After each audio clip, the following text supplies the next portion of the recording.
পাগল মন আমার তুমি কারলা আগিয়া করলা রে সুখের ঘর। পাগল মন আমার তুমি কারলা আগিয়া করলা রে বাড়ি ঘর।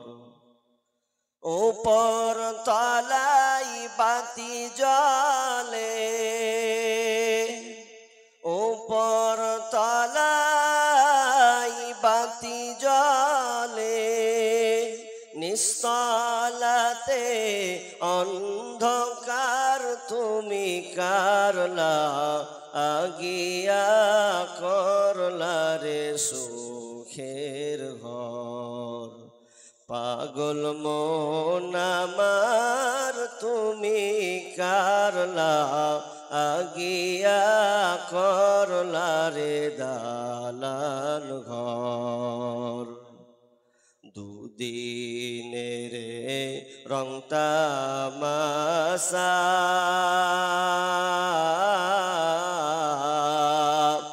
আর যত স্বপ্ন আশা, দুদিনের রং তামাশা আর যত স্বপ্ন আশা। দু চার দিন রাখবে তোরে, দু চার দিন রাখবে তোরে, ভুলে যাবে সকল তুমি কারলা আগিয়া করলা রে সুখের ঘর। পাগল মন আমার তুমি কারলা আগিয়া করলা রে বাড়ি ঘর।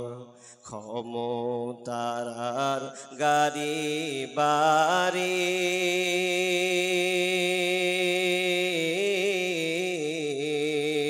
পদ পদবীর বাহাদুরি,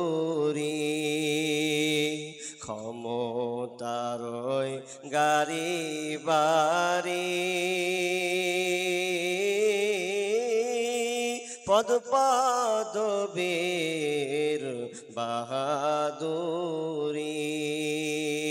আজরাইলের পরলে থাবা, আজরাইলের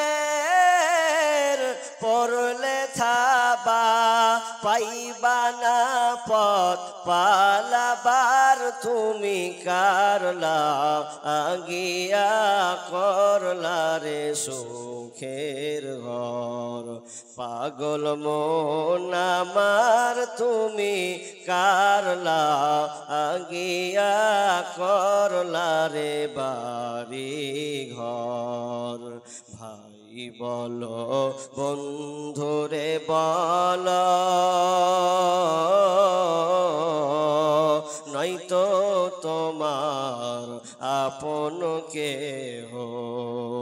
ভাই বলো বন্ধুরে বলো, নয়তো তোমার আপন কেহ। দু চার দিন কেঁদে কেহ, দু চার দিন কেঁদে কেহ, রাখবে না যে খোঁজ খবর তুমি কারলা আগিয়া করলা রে সুখের ঘর। পাগল মন আমার তুমি কারলা আগিয়া করলা রে বাড়ি ঘর। উপস্থিত সম্মানীয় সুযোগ্য আজকের জলসার স্বনামধন্য সভাপতি মঞ্চে উপবিষ্ট এই জলসার কর্তৃপক্ষগণ এবং আমার সম্মুখে বসে থাকা অত্র এলাকার ছোট বড় দিনদার ইমানদার মুমিন ভাই সকল এবং বাম দিকে কিছু সম্মানিতা মা ও বোনেরা, আমি আপনাদের সম্মুখে বেশিক্ষণ আলোচনা করব না, কারণ পরিস্থিতিটা একটু নরমের দিকেই। তো প্রথমে সে মহান মনিবের প্রশংসা করি যে মহান মনিব আমাদেরকে এই বৃষ্টির মধ্যে দিয়েও, আমি ফেসবুক চালিয়ে দেখছিলাম বিভিন্ন এলাকায় জলসাগুলো ক্যান্সেল হয়েছে আজকে, কিন্তু আলহামদুলিল্লাহ সুম্মা আলহামদুলিল্লাহ আপনাদের আজকের এলাকায় ধারাবাহিকতার সঙ্গে ধীরে ধীরে বিভিন্ন আলোচকের মুখ দিয়ে কোরআন ও হাদিসের আলোচনা শ্রবণ করছেন। এই জন্য সে আল্লাহ সুবহানাহু ওয়া তাআলার শুকরিয়া জ্ঞাপন করি, বলি আলহামদুলিল্লাহ। একটু জোরে বলি ভাই আলহামদুলিল্লাহ। অতঃপর শান্তি বর্ষিত হোক সকল নবীদের উপর, বিশেষ করে আমাদের শেষ নবী জনাবে মুহাম্মদুর রাসূলুল্লাহ, আমরা সকলে বলি সাল্লাল্লাহু আলাইহি ওয়াসাল্লাম। ভাই, আলোচনা করার আগে আমার একটা কথা আপনাদের মানতে হবে, যদি মানেন তো আলোচনাটা খুব সুন্দর হবে। আমি লম্বা করব না, সির্ফ আপনাদের কাছ থেকে 1 ঘন্টা আমি চাই, অন্তত 1 ঘন্টা সময় দেবেন, ইনশাআল্লাহ আমরা সমাপিত এনে দেব। তবে আমার একটা অনুরোধ, আগের জায়গাটা তিরপার পাড়া আছে, মনে হয় ভিজা নেই, ভিজা আছে, ভিজা আছে, শুকা আছে। শেষের দিকে যে কটা লোক আছেন শেষের দিকে, কারণ মেয়েরা আপনার পাশে আছে, এই জন্য বলবো আপনারা কিছু লোক কেটে গিয়ে অন্তত সামনে আসুন। আমার এটা অনুরোধ আপনাদের কাছে, কষ্ট করে হয় একবার উঠেন।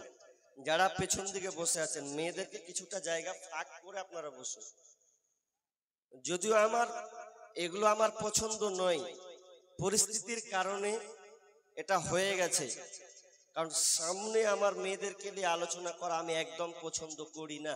তবে যারা পেছন দিকে আছেন আল্লাহর হস্তে, আপনারা সামনে যে ওই হলুদ চটটা পাড়া আছে এত সুন্দর, আপনাকে কিছুই লাগবে না, খুব সুন্দর। আর একটু আগে আগে একটু বসি ভাই, গোছালো ভাই, একটু আগে আসেন, সবাই আসেন মহাব্বতের সঙ্গে। দেখেন ঘুমটাও ভাঙবে আপনার, হাত পাও ছুটবে, বসে আছেন অনেকক্ষণ থেকে। আসেন না আল্লাহর হস্তে, আসেন আসেন। দেখেন মহাব্বতের মানুষ, মহাব্বতের সঙ্গে আপনাদের ডাকছি। কিছু লোকটি যদি একটু গোছিয়ে যান না, আমার মনে হয় এত সুন্দর লাগবে বলা কথা নাই। এর চাইতে আপনাদেরকে আমি কি করে বুঝাবো জানি না। আসবেন না ভাই, এই জায়গাটা একটু আসেন, কষ্ট করে আসুন। আপনার ডবল নেকি হবে, ডবল নেকি। আপনি নেকি নেওয়ার জন্য তো এসছেন, তাই তো? ওই জায়গাটাও বিচারের মাঠে আপনার সাক্ষী হবে, আপনি আবার এখানে বসবেন তো এটাও সাক্ষী হবে ইনশাআল্লাহ। দুইটি জায়গা, যেখানে আপনি বসবেন ওখানে আপনার বিপক্ষে সাক্ষী দেবে। পেছনে যারা আছেন ভাই, এবার কিন্তু রাখবো, ভালোভাবে ডাকলাম, শুনলেন না কিন্তু। পেছন কটার লোককে বললাম যে এখানে আসেন, দেখতে ভালো লাগবে, কথা বলবো আপনাদের সঙ্গে, তাহলে একটু ভালো লাগবে। দূরে আছেন জানি না আপনাদের, না বসেছেন ভালো কথা, তো একটু যদি এই জায়গাটাকে ব্লক করতেন।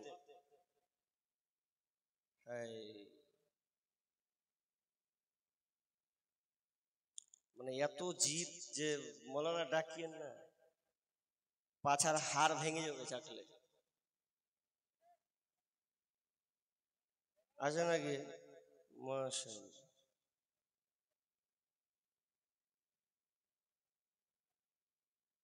জি, যার হোক, আচ্ছা যাক, ওদের সমস্যা আছে, কোমরে সমস্যা আছে। আমি আপনাদের সম্মুখে মহাগ্রন্থ আল কোরআন থেকে তিনটি সূরা থেকে তিনটি আয়াত পরিবেশন করেছি। সূরা আনকাবুত, সূরা আম্বিয়া এবং সূরা বাকারা। সূরা আল বাকারা, এই তিনটি সূরা থেকে আমি কেটে কেটে কয়েকটি আয়াত আপনাদের সামনে তেলাওয়াত করেছি। আমার আজকের আলোচ্য বিষয় হচ্ছে পরীক্ষা। আলোচনার বিষয় কি বললাম ভাই? কথা বলতে হবে তো, কি বললাম? এখন বাজে জানেন 12টা কত? 12:10। তার মানে এখন ঘুম ঘুম ভাগ আসবে। কথা বললে ঘুমটা কেটে অন্যদিকে পালিয়ে যাবে। আজকে আমার আলোচ্য বিষয় হচ্ছে পরীক্ষা।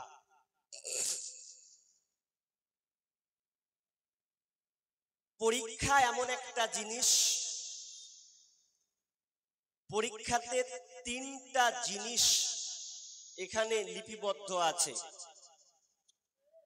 এক নাম্বার, পরীক্ষার ক্ষেত্রে তিনটা, কি কি? ইজ্জাত, বেইজ্জাত, দারজাত। পাস এবং ফেল, পাশাপাশি আপনি উত্তীর্ণ হলে পরের স্টপ কোন ক্লাসে আপনি উঠতে পারবেন। পরীক্ষা ভালো না খারাপ? পরীক্ষা হচ্ছে ভালো জিনিস, খারাপ বিষয় নয়। পরীক্ষাটা হচ্ছে ভালো জিনিস। যদি আপনি এই পরীক্ষায় পাস করেন তাহলে আপনার আনন্দের দিন আসবে, কিছু প্রমোশন আপনার বাড়বে। আল্লাহ তাআলা পৃথিবীতে যত নবী ও রাসূল পাঠিয়েছেন সমস্ত নবীকুলকে, সমস্ত নবীদেরকে পরীক্ষায় সম্মুখীন হতে হয়েছে। কোন নবী বাদ নাই যে তার পরীক্ষা হয়নি। তো পরীক্ষা আল্লাহ কেন করেন? আল্লাহ এখানে যাচাই বাছাই করেন যে আমার ঈমানদার কটা। ছাত্রতে পরীক্ষা কেন হয়? পাস করলে বোঝা যাবে ও ভালো ছাত্র, ভালো স্টুডেন্ট। আর যদি ফেল করে বোঝা যাবে ও হচ্ছে মন্দ ছাত্র, তার মানে ঠিক মতন পড়াশোনা করে না। তো আল্লাহ বলছেন আমি তোমাদেরকে পরীক্ষা করব। কেন? যে তোমরা কেমন ঈমানদার, ভালো এবং মন্দ দিয়ে আমি তোমাদের পরীক্ষা করব। যেমন আল্লাহ বলছেন যে তোমরা মুখে বলছো যে ঈমান এনেছি, আল্লাহ বলছেন ওটা শুনবো না, পরীক্ষা করলে বোঝা যাবে তুমি কেমন ঈমানদার। দলিল, বিসমিল্লাহির রহমানির রহিম। আহসিবান নাসু আইয়ুতরাকু আইয়াকুলু আমান্না ওয়া হুম লা ইফতানুন। রব্বুল আলামিন বলেন আহসিবান নাসু আইয়ুতরাকু, তোমাদেরকে ছেড়ে দেওয়া হবে। তোমরা ঈমান এনেছি বললে তোমাদেরকে ছেড়ে দেওয়া হবে এমনটা নয়। এবং তোমরা বলো আহসিবান নাসু আইয়ুতরাকু আমান্না, এবং তোমরা বলছো আমরা ঈমান এনেছি, ঈমান এনেছি বলে তোমাদেরকে ছেড়ে দেওয়া হবে এমনটা নয়, বরং তোমাদেরকে পরীক্ষা করা হবে। পরীক্ষা যতক্ষণ না করব ততক্ষণ পর্যন্ত তোমরা বলতে পারবে না যে আমরা ঈমান এনেছি। তার মানে আল্লাহ বলতে চাইছেন সূরা আনকাবুতের 3 নম্বর আয়াত, 2 কিংবা 3 নম্বর আয়াত, আল্লাহ সুবহানাহু ওয়া তাআলা বলছেন যে তোমরা মুখে সব সময় বলো ঈমানদার, আমি মুমিন, আমি ঈমানদার। আল্লাহ বলছেন শুনবো না, পরীক্ষা তোমাকে করব, পরীক্ষা করলেই বোঝা যাবে তুমি ঈমানদার না বেঈমান। তো তোমাকে আমি পরীক্ষা করব। এবার পরীক্ষাটা কি দিয়ে করব? আল্লাহ তাআলা বিভিন্ন দিক দিয়ে আপনাকে পরীক্ষা করবেন। পরীক্ষা কেমন? আপনার ছেলে কিংবা মেয়ে মাধ্যমিক পরীক্ষা দিবে, সিলেবাস বই নিয়ে আছে, স্কুলে স্যারের কাছে পড়াশোনা করবে, মোটা মোটা বই। বেঙ্গলি স্যার যখন বেঙ্গল গদ্য পদ্য পড়াবে, তখন জিজ্ঞেস করা হবে, স্যার ভেরি ভেরি ইম্পর্টেন্ট যেটা, সেটা আমাদেরকে লিখে দেন যাতে পরীক্ষায় পড়ে। ইংলিশ স্যারকে বলবে, স্যার যেটা সবচাইতে ভেরি ইম্পর্টেন্ট কোশ্চেন, ওই প্রশ্নটাই আমাদের দেন যাতে আমরা পেয়ে যাই। তো আল্লাহ বলছেন, আমি তোমাদেরকে ভেরি ভেরি ইম্পর্টেন্ট কয়েকটা প্রশ্নের কোশ্চেন দেব, ওটার মধ্যে যদি তোমরা পাস করতে পারো তাহলে তোমাদের জন্য আছে সুসংবাদ, তোমরাই হবে ঈমানদার, তোমরাই হবে মুমিন। তার আগে একটা কথা বলি, পরীক্ষা করার আগে একটা আয়াত আপনাকে দিব, সেটা হচ্ছে এই যে আপনি বিচলিত হবেন না, হতভম্ব হবেন না যে আল্লাহ আমাকে কিভাবে পরীক্ষা করবেন। রব্বুল আলামিন বলেন, কুতিবা আলাইকুমুল কিতালু ওয়া হুয়া কুরহুল লাকুম ওয়া আসা আন তাকরাহু শাইআ ওয়া হুয়া খায়রুল লাকুম। আল্লাহ সুবহানাহু ওয়া তাআলা বলছেন, কুতিবা আলাইকুমুল কিতালু ওয়া হুয়া কুরহুল লাকুম, তোমাদের উপরে লড়াইকে, সংগ্রামকে ফরজ করে দেওয়া হয়েছে। তোমাদের উপরে লড়াইকে আমি আল্লাহ ফরজ করে দিয়েছি, অথচ তোমরা এটা অপছন্দ করে থাকো, অথচ তোমরা এটা অপছন্দ করো। ওয়া আসা আন তাকরাহু শাইআ ওয়া হুয়া খায়রুল লাকুম, হতে পারে তোমাদের কাছে এটা অপছন্দনীয়, কিন্তু এখানে কল্যাণ লুকিয়ে আছে। ওয়া আসা আন তুহিব্বু শাইআ, আর তোমরা যেটা পছন্দ করো, ওয়া হুয়া শাররুল লাকুম, হতে পারে এখানে কল্যাণ লুকিয়ে আছে।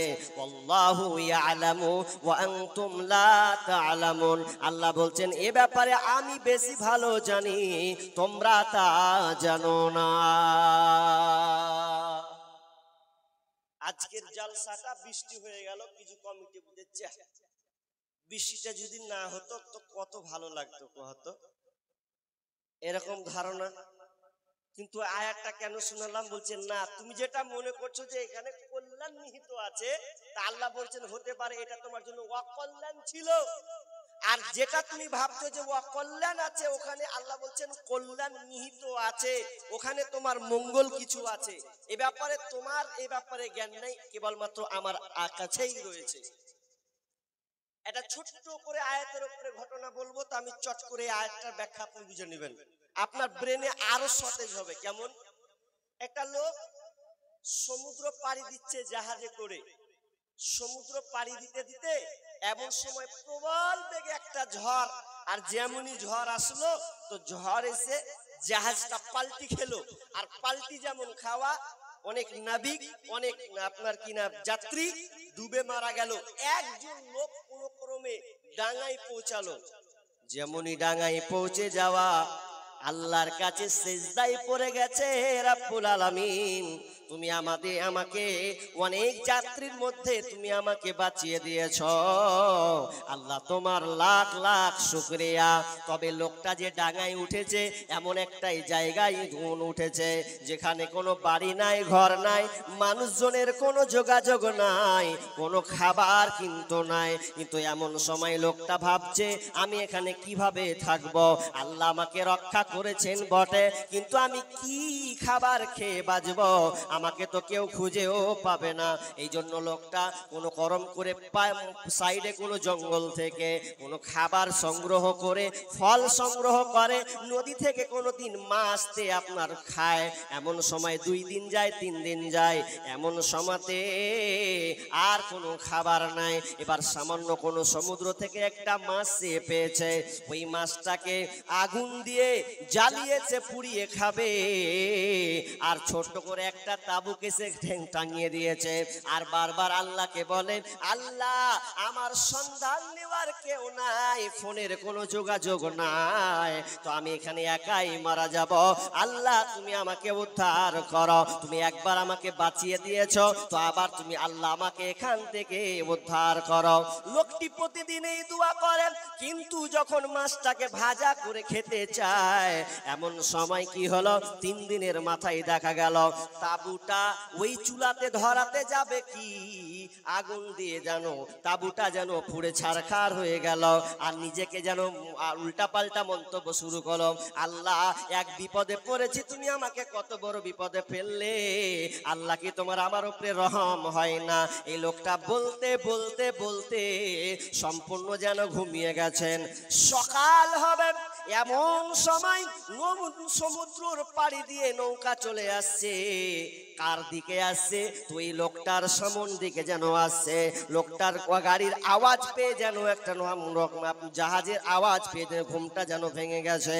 যেমনই ভেঙে যাওয়া, লোকটা তো আশ্চর্য হয়ে গেল, আহারে নৌ দেখছি জাহাজটা তো আমার দিকে আসছে, এখানে বলনেওয়ালা কেউ নাই, কোনো যাওয়ার তো কোনো রাস্তা নাই, তো লোকগুলো আমার দিকে আসছে। আসার পর বলছে, ভাইয়া ও নাবিকের দল, তোমরা বলো তোমরা কিভাবে আমার সন্ধানটা পেলে বলো, আমি তো কোনোদিন খোঁজ দেই নাই, আর কেউ তো বলনেওয়ালা কেউ নাই, তোমরা খোঁজ কিভাবে পেলে বলো। তখন ওই নাবিকরা বলছেন, ভাই আমরা কিন্তু জানতে পারতাম না, তবে জানতে পারলাম কিভাবে, শোনো, আমরা দেখলাম রাস্তা দিয়ে যখন নদী দিয়ে যখন আমরা যাচ্ছি, আমরা ওপর দিয়ে ধোঁয়া যেন দেখতে পেলাম, যখন এই ধোঁয়াটাকে দেখতে পেলাম আমাদের মনে হলো ওখানে কোনো মানুষ আছে, নইলে ধোঁয়াটা কি করে ওঠে।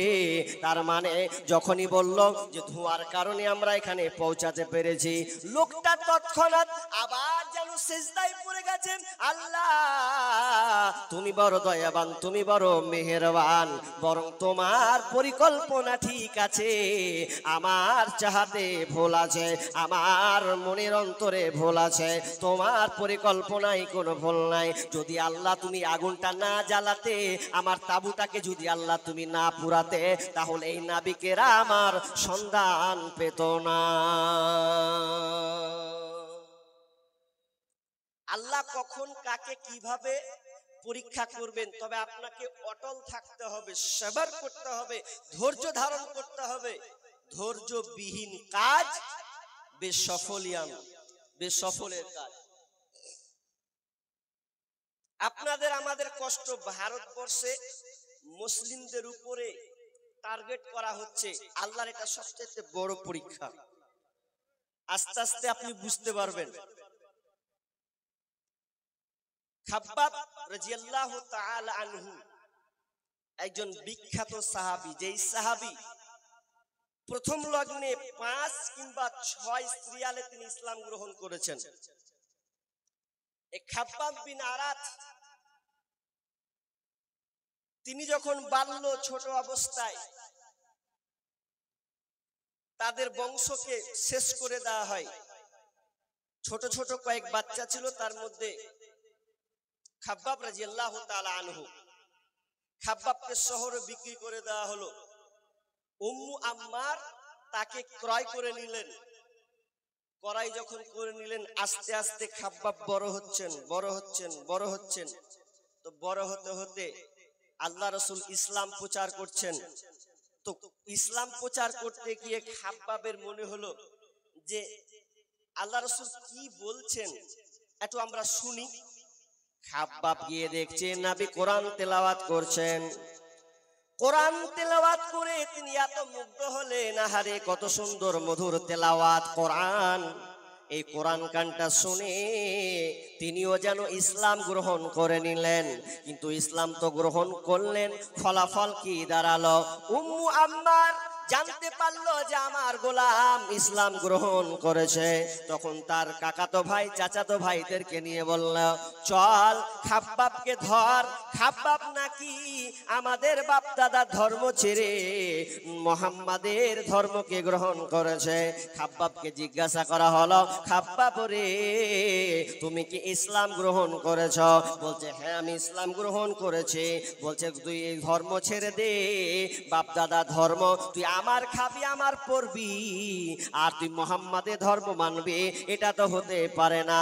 তখন খাব্বাব বলছেন, ওগো তোমরা শোনো, আমি এই ইসলাম দিনখানাকে পেয়েছি, ইসলাম খানাকে পেয়েছি, এই ইসলাম খানাকে আমি ছাড়বো না, ছাড়বো না। যখন এই কথা বলা, তারা দুইজন মুহাম্মাদের চাচাতো ভাইরা, তার নিজের ভাইরা মুখে ঢুসি মারতে লাগলো, আক্রমণ করতে লাগলো। এমন ভাবে মারলো, মুখ দিয়ে রক্ত উঠে আপনার সাইড দিয়ে আপনার এমন ভাবে মেরে জায়গা জায়গাকে ফাটিয়ে দেয়। শুধু তাই নয়, খাব্বাব রাদিয়াল্লাহু তাআলা আনহু তিনি কামারের কাজ করতেন, লোহা গলিয়ে তিনি হসা তলোয়ার ছোড়া তৈরি করতেন।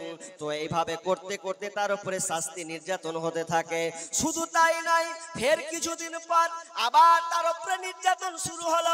খাব্বাবকে এমন ভাবে আক্রমণ করা হলো, খাব্বাবের গায়ে পোশাক পরিয়ে দেওয়া হলো, লোহার পোশাক পরিয়ে তাকে রোদ্রে খাড় করে দেওয়া হলো। শুধু তাই নয়, খাব্বাবকে গরম কয়লা উত্তপ্ত গরম করে দিয়ে তাকে উপর করে শুইয়ে দেওয়া হলো।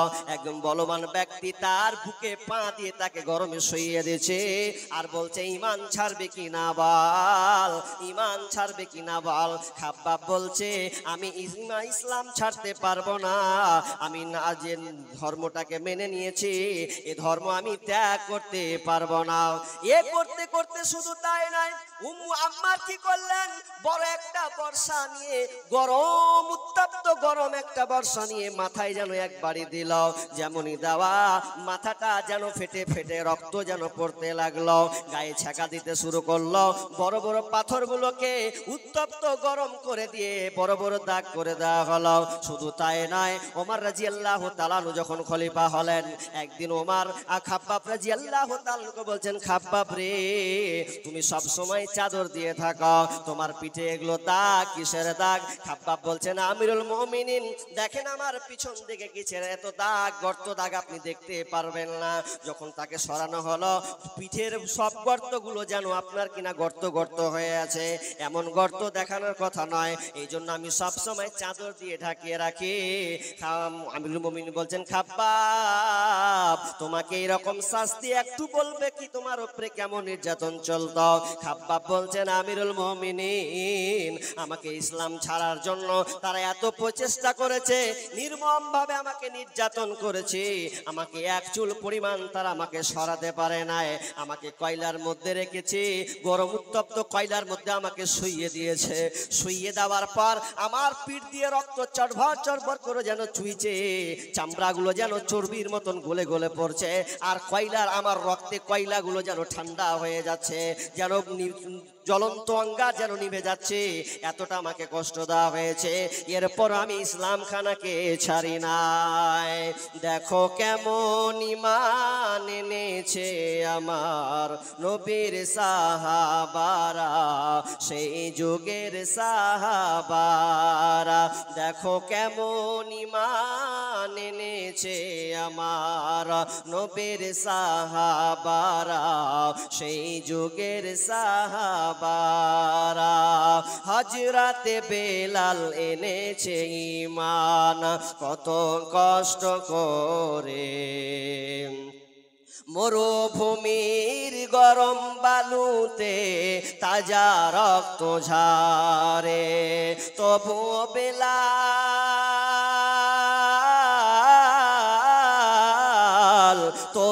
বেলাল ছাড়েনি ঈমান, পড়ে লা ইলাহা ইল্লাল্লাহ। দেখো কেমন ঈমান এনেছে আমার নবীর সাহাবারা, সেই যুগের সাহাবারা।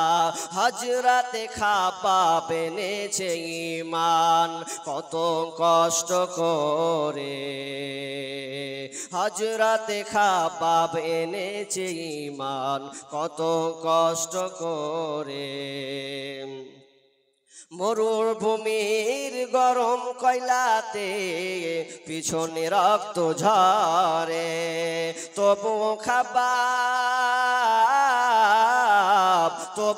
খাব্বাব ছাড়েনি ঈমান, পড়ে লা ইলাহা ইল্লাল্লাহ। দেখো কেমন ঈমান এনেছে আমার নবীর সাহাবারা, সেই যুগের সাহাবারা। হযরতে হানজালা এনেছে ঈমান কত কষ্ট করে।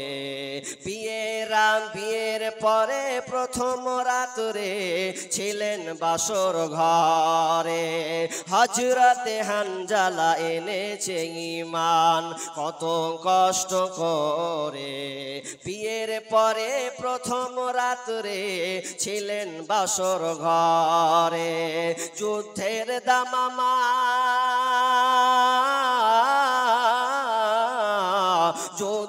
দামামা উঠল বেজে, হলো না ফরজ গোসল করা।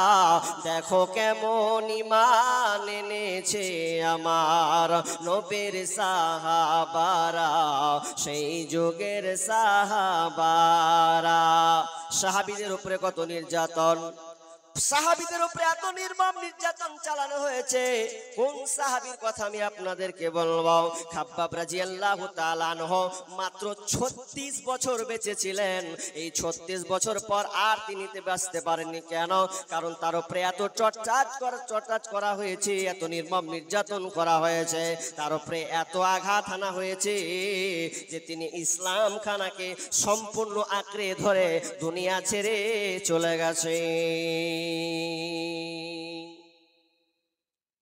সেই খাব্বাব আল্লাহ রাসূলকে বলছেন, আল্লাহ রাসূল কাবার চত্বরে, কাবার সামনে ঘুমিয়ে আছেন, বসে আছেন।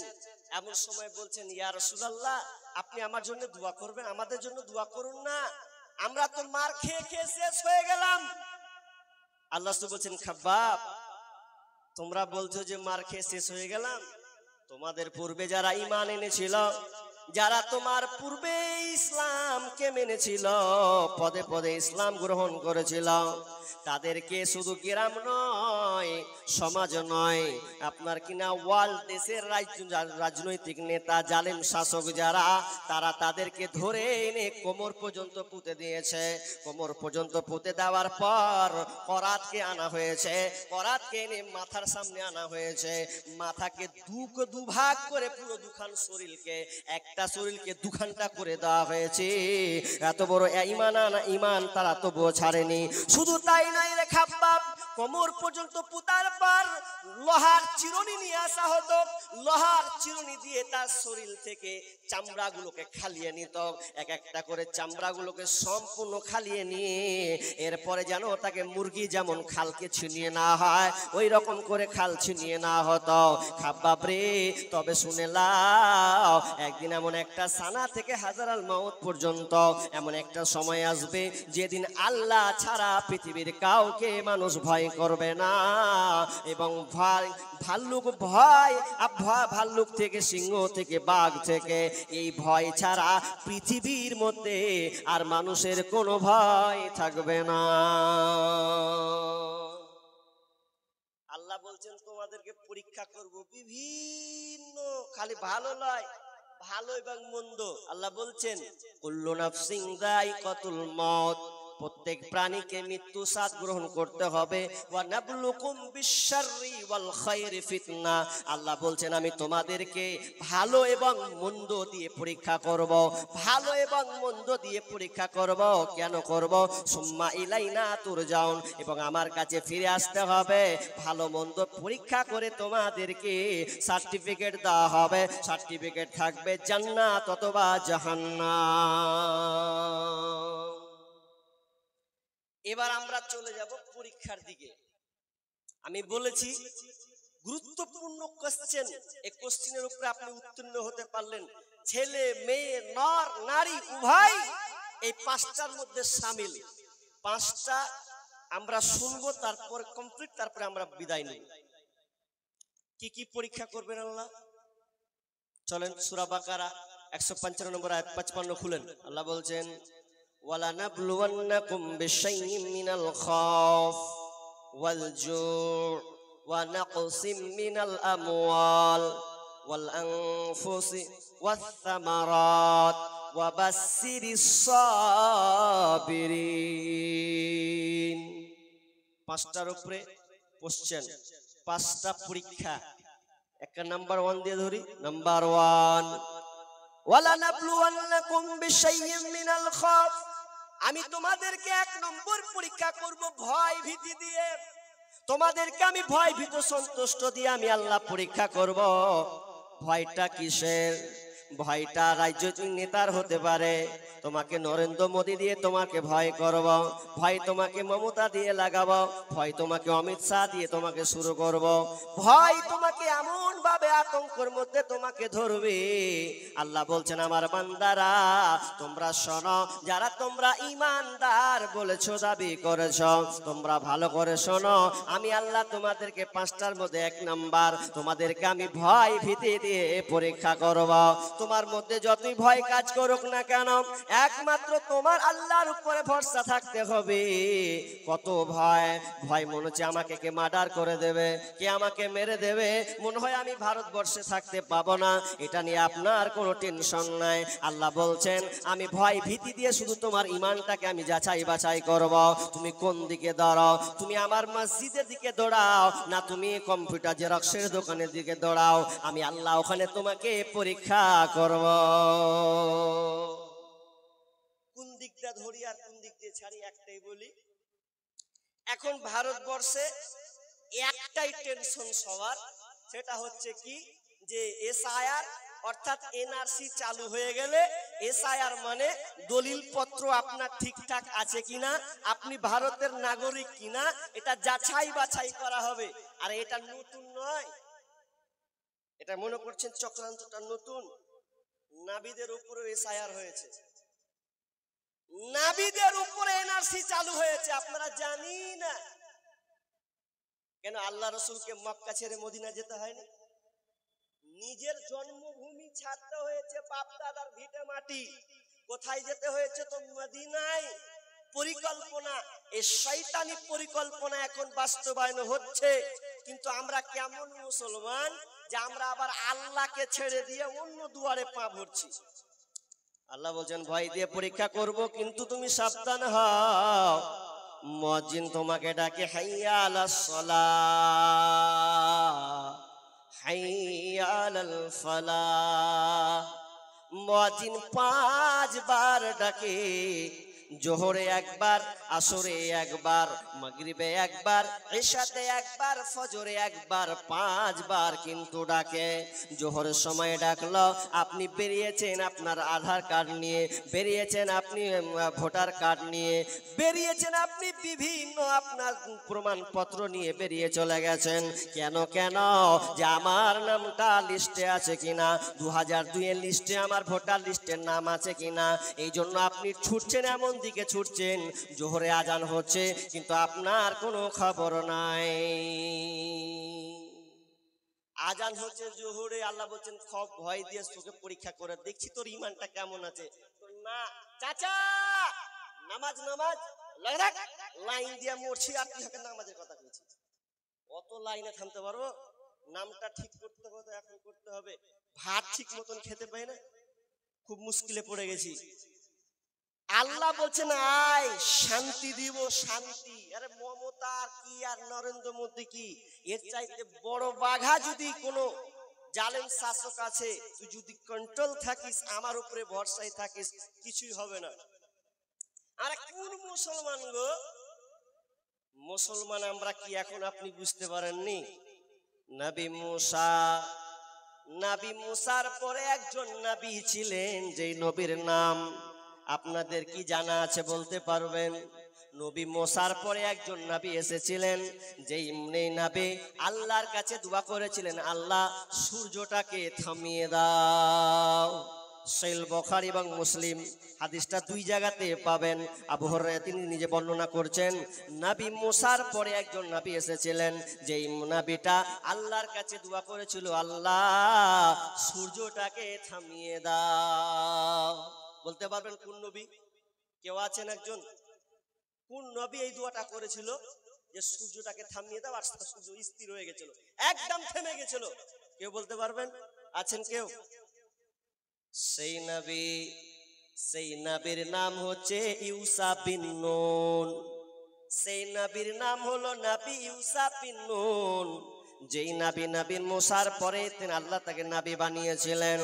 সেই নবী মুসা ইউসা বিন নুন ফিলিস্তিনকে জয় করার জন্য, আপনার কিনা ফিলিস্তিনকে জয় করার জন্য, হাতের মুঠোয় নিয়ে আসার জন্য যুদ্ধ করেছিলেন। যুদ্ধটা বিশাল ভয়ঙ্কর যুদ্ধ হয়েছিল। সেই যুদ্ধটা এমন একটা পর্যায়ে চলে গেছিল, বন্ধুরে আমার, যুদ্ধ চলছে, সংগ্রাম চলছে, যুদ্ধ চলছে। এমন সময়, সেই সময় ছিল ইহুদি খ্রিস্টানদের সময়, এমন একটা সময় ছিল বনী ইসরাইলদের, যে শনিবারটা ছিল পবিত্র দিন। শনিবারটা ছিল পবিত্র দিন। আমরা যেমন শুক্রবার জুমাকে বলি পবিত্র জুমার দিন, তো সেই দিন ছিল শনিবার। আর শনিবারের দিন কোনো যুদ্ধ করা যাবে না, কোনো লড়াই করা যাবে না।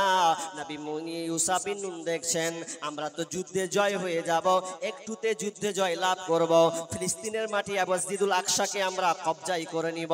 কিন্তু এই সময় তো একটু পরে সন্ধ্যা হয়ে যাবে, আর সন্ধ্যা হয়ে গেলে শনিবার পড়ে যাবে, আর শনিবার যদি পড়ে যায় তাহলে তো আর আমরা যুদ্ধ করতে পাবো না, সবাই পক্ষ বিপক্ষকে বিরতি করতে হবে।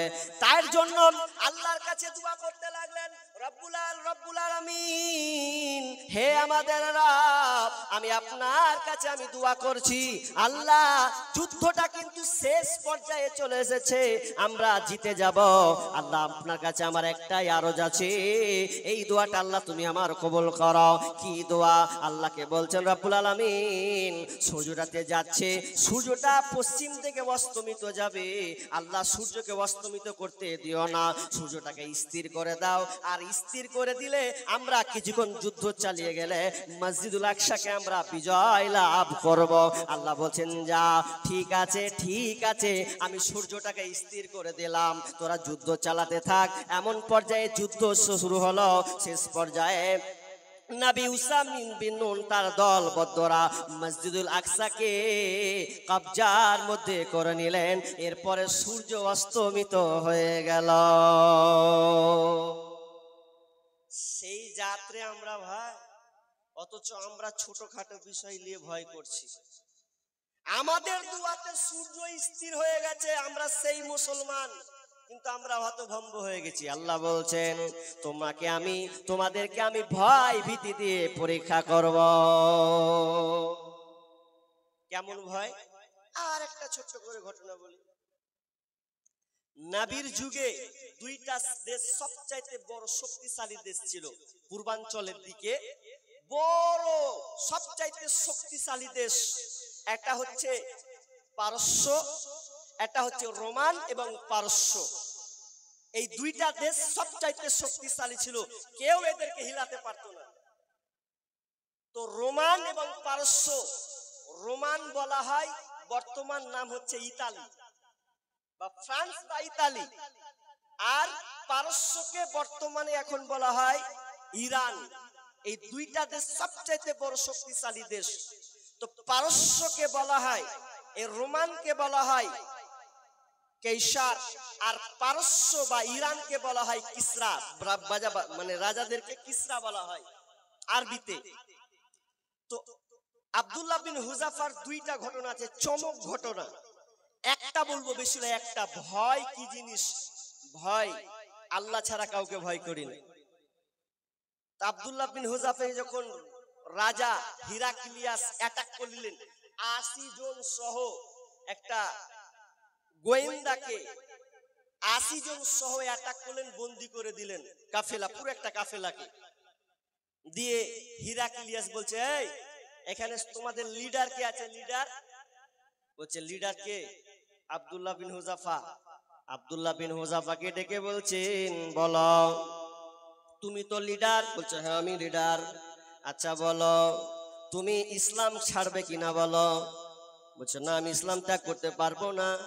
বল দেখো এখনো সময় আছে, ইসলাম ত্যাগ করো। ইসলাম ত্যাগ যদি করো তাহলে বিনিময়ে তুমি দুইটা অফার পাবে। নাম্বার ওয়ান, তুমি যদি খ্রিস্টান ধর্ম মেনে নাও, ইসলাম ধর্ম ছেড়ে দাও, তাহলে আমার অর্ধেক রাজত্ব তোমাকে আমি লিখে দেব। শুধু তাই নয়, আমার মেয়ে সুন্দরী মেয়ে, এই গোটা রাজ্যের মধ্যে এক নম্বর সুন্দরী মেয়ে, এই মেয়েটার সঙ্গে তোমার সঙ্গে আমার মেয়ের বিয়ে দেব। তুমি ইসলাম ধর্মকে ছেড়ে দাও। আব্দুল্লাহ বিন হুযাফা বলছেন, রাজা মশাই মাফ করবেন, আমি ইসলামকে ছাড়তে পারবো না। আপনার অর্ধেক রাজত্ব কি, যদি আপনি আমাকে আরব যত কান্ট্রি আরব সহ যদি আমাকে লিখে দেন, তাও আমি ইসলামকে ছাড়তে পারবো না। হিরাক্লিয়াস বলছে, দেখ এখনো তোর সময় আছে, যদি ইসলামকে না ছাড়িস তাহলে তোকে হত্যা করে দেব। আব্দুল্লাহ বিন হুযাফা বলছেন, আপনার মন যা চাই তাই করেন, কিন্তু আমি ইসলামকে ছাড়তে পারবো না। এবার বলছেন, প্রহরীরা একে বাঁধো, জেলের মধ্যে ভরো, খবরদার তোমরা একে কোনো খাবার দিবে না। আব্দুল্লাহ বিন হুযাফাকে খাবার দেওয়া পর্যন্ত হলো না। একদিন খাবার নাই, 2 দিন নাই, 3 দিন পর্যন্ত খাবার তাকে দেয়নি। 3 দিন অনাহারে আছে। আহারে, মানুষ একদিন না খেতে পেলে তো পেট নিয়ে ছটফট শুরু হয়ে যায় খিদার জ্বালায়। 3 দিন ধরে না খেয়ে থাওয়া। এবার প্রহরীরা বলছেন, জাহাপনা আব্দুল্লাহ তো মারা যাবে, কে কোনো খাবার দেওয়া হোক। বলছে কিছু খাবার নিয়ে আসো, কিন্তু হালাল খাবার নয়। ওকে খাবার খাওয়াও। কিসের খাবার? ওকে খাবারটা দিবে শুকরের মাংস খিলাবে, শুকরের মাংস দেবে আর রুটির সঙ্গে মিশিয়ে দেবে। পানি দেবে না, পানির সঙ্গে মদ মিশিয়ে দেবে, মদ মিশিয়ে তাকে পান করাবে। যখন আব্দুল্লাহ হুযাফাকে এই 2টা খাবার দেওয়া হলো, আব্দুল্লাহ বিন হুযাফা বলছেন, কিসের খাবার? বলছে শুকরের মাংস আর মদের সঙ্গে পানি মিশানো আছে। যখন এই কথা বলা, আব্দুল্লাহ বিন হুযাফা সঙ্গে সঙ্গে ঠেলে দিল। রাজা ভেবেছেন যদি এই চাপকাদি হয়তো সে ইসলাম ছেড়ে দেবে। বলছে না, আমি ইসলাম ছাড়তে পারবো না। এইভাবে করে 3 দিন, তিনি 6 দিন যেন না খেয়ে থাকলেন। শরীরে কোনো কিছু নাই, একেবারে যেন দুর্বল হয়ে পড়েছে। এমন সময় রাজা ক্ষান্ত হলেন না। বলছে ওকে বের কর। বের করার পর এবার ওকে উল্টা করে টান, মাথা নিচে কর, পাকে উপরে কর, আর তার উপরে চালানো হোক, তাকে মারানো হোক। এরপরে বলছে, আব্দুল্লাহ ইসলাম ছাড়বি কি না বল। আব্দুল্লাহ বলছে, যতক্ষণ পর্যন্ত আমার শ্বাস আছে ততক্ষণ পর্যন্ত আমি ইসলামকে ছাড়তে পারবো না। হিরাক্লিয়াস বলছে, আমি কাকে ধরলাম যে এত মারার পরেও, এত নির্যাতন করার পরেও সে ইসলাম খানাকে সে ছাড়তে চায় না, কি এমন সে পেয়েছে? এরপরে হিরাক্লিয়াস, লম্বা ঘটনা বন্ধুরে, আমি শর্টকাটে বলছি, শেষমে যখন না পেরে হিরাক্লিয়াস বলছে, এক কাজ কর, আর ওকে বেঁচে রাখানো যাবে না, এক কাজ কর, গরম তেল নিয়ে আয়, কড়াই নিয়ে আয়। মানুষ যেখানে 100-200 জনের খাবার তৈরি হয়, এই রকম একটা কড়াইকে নিয়ে আসা হলো।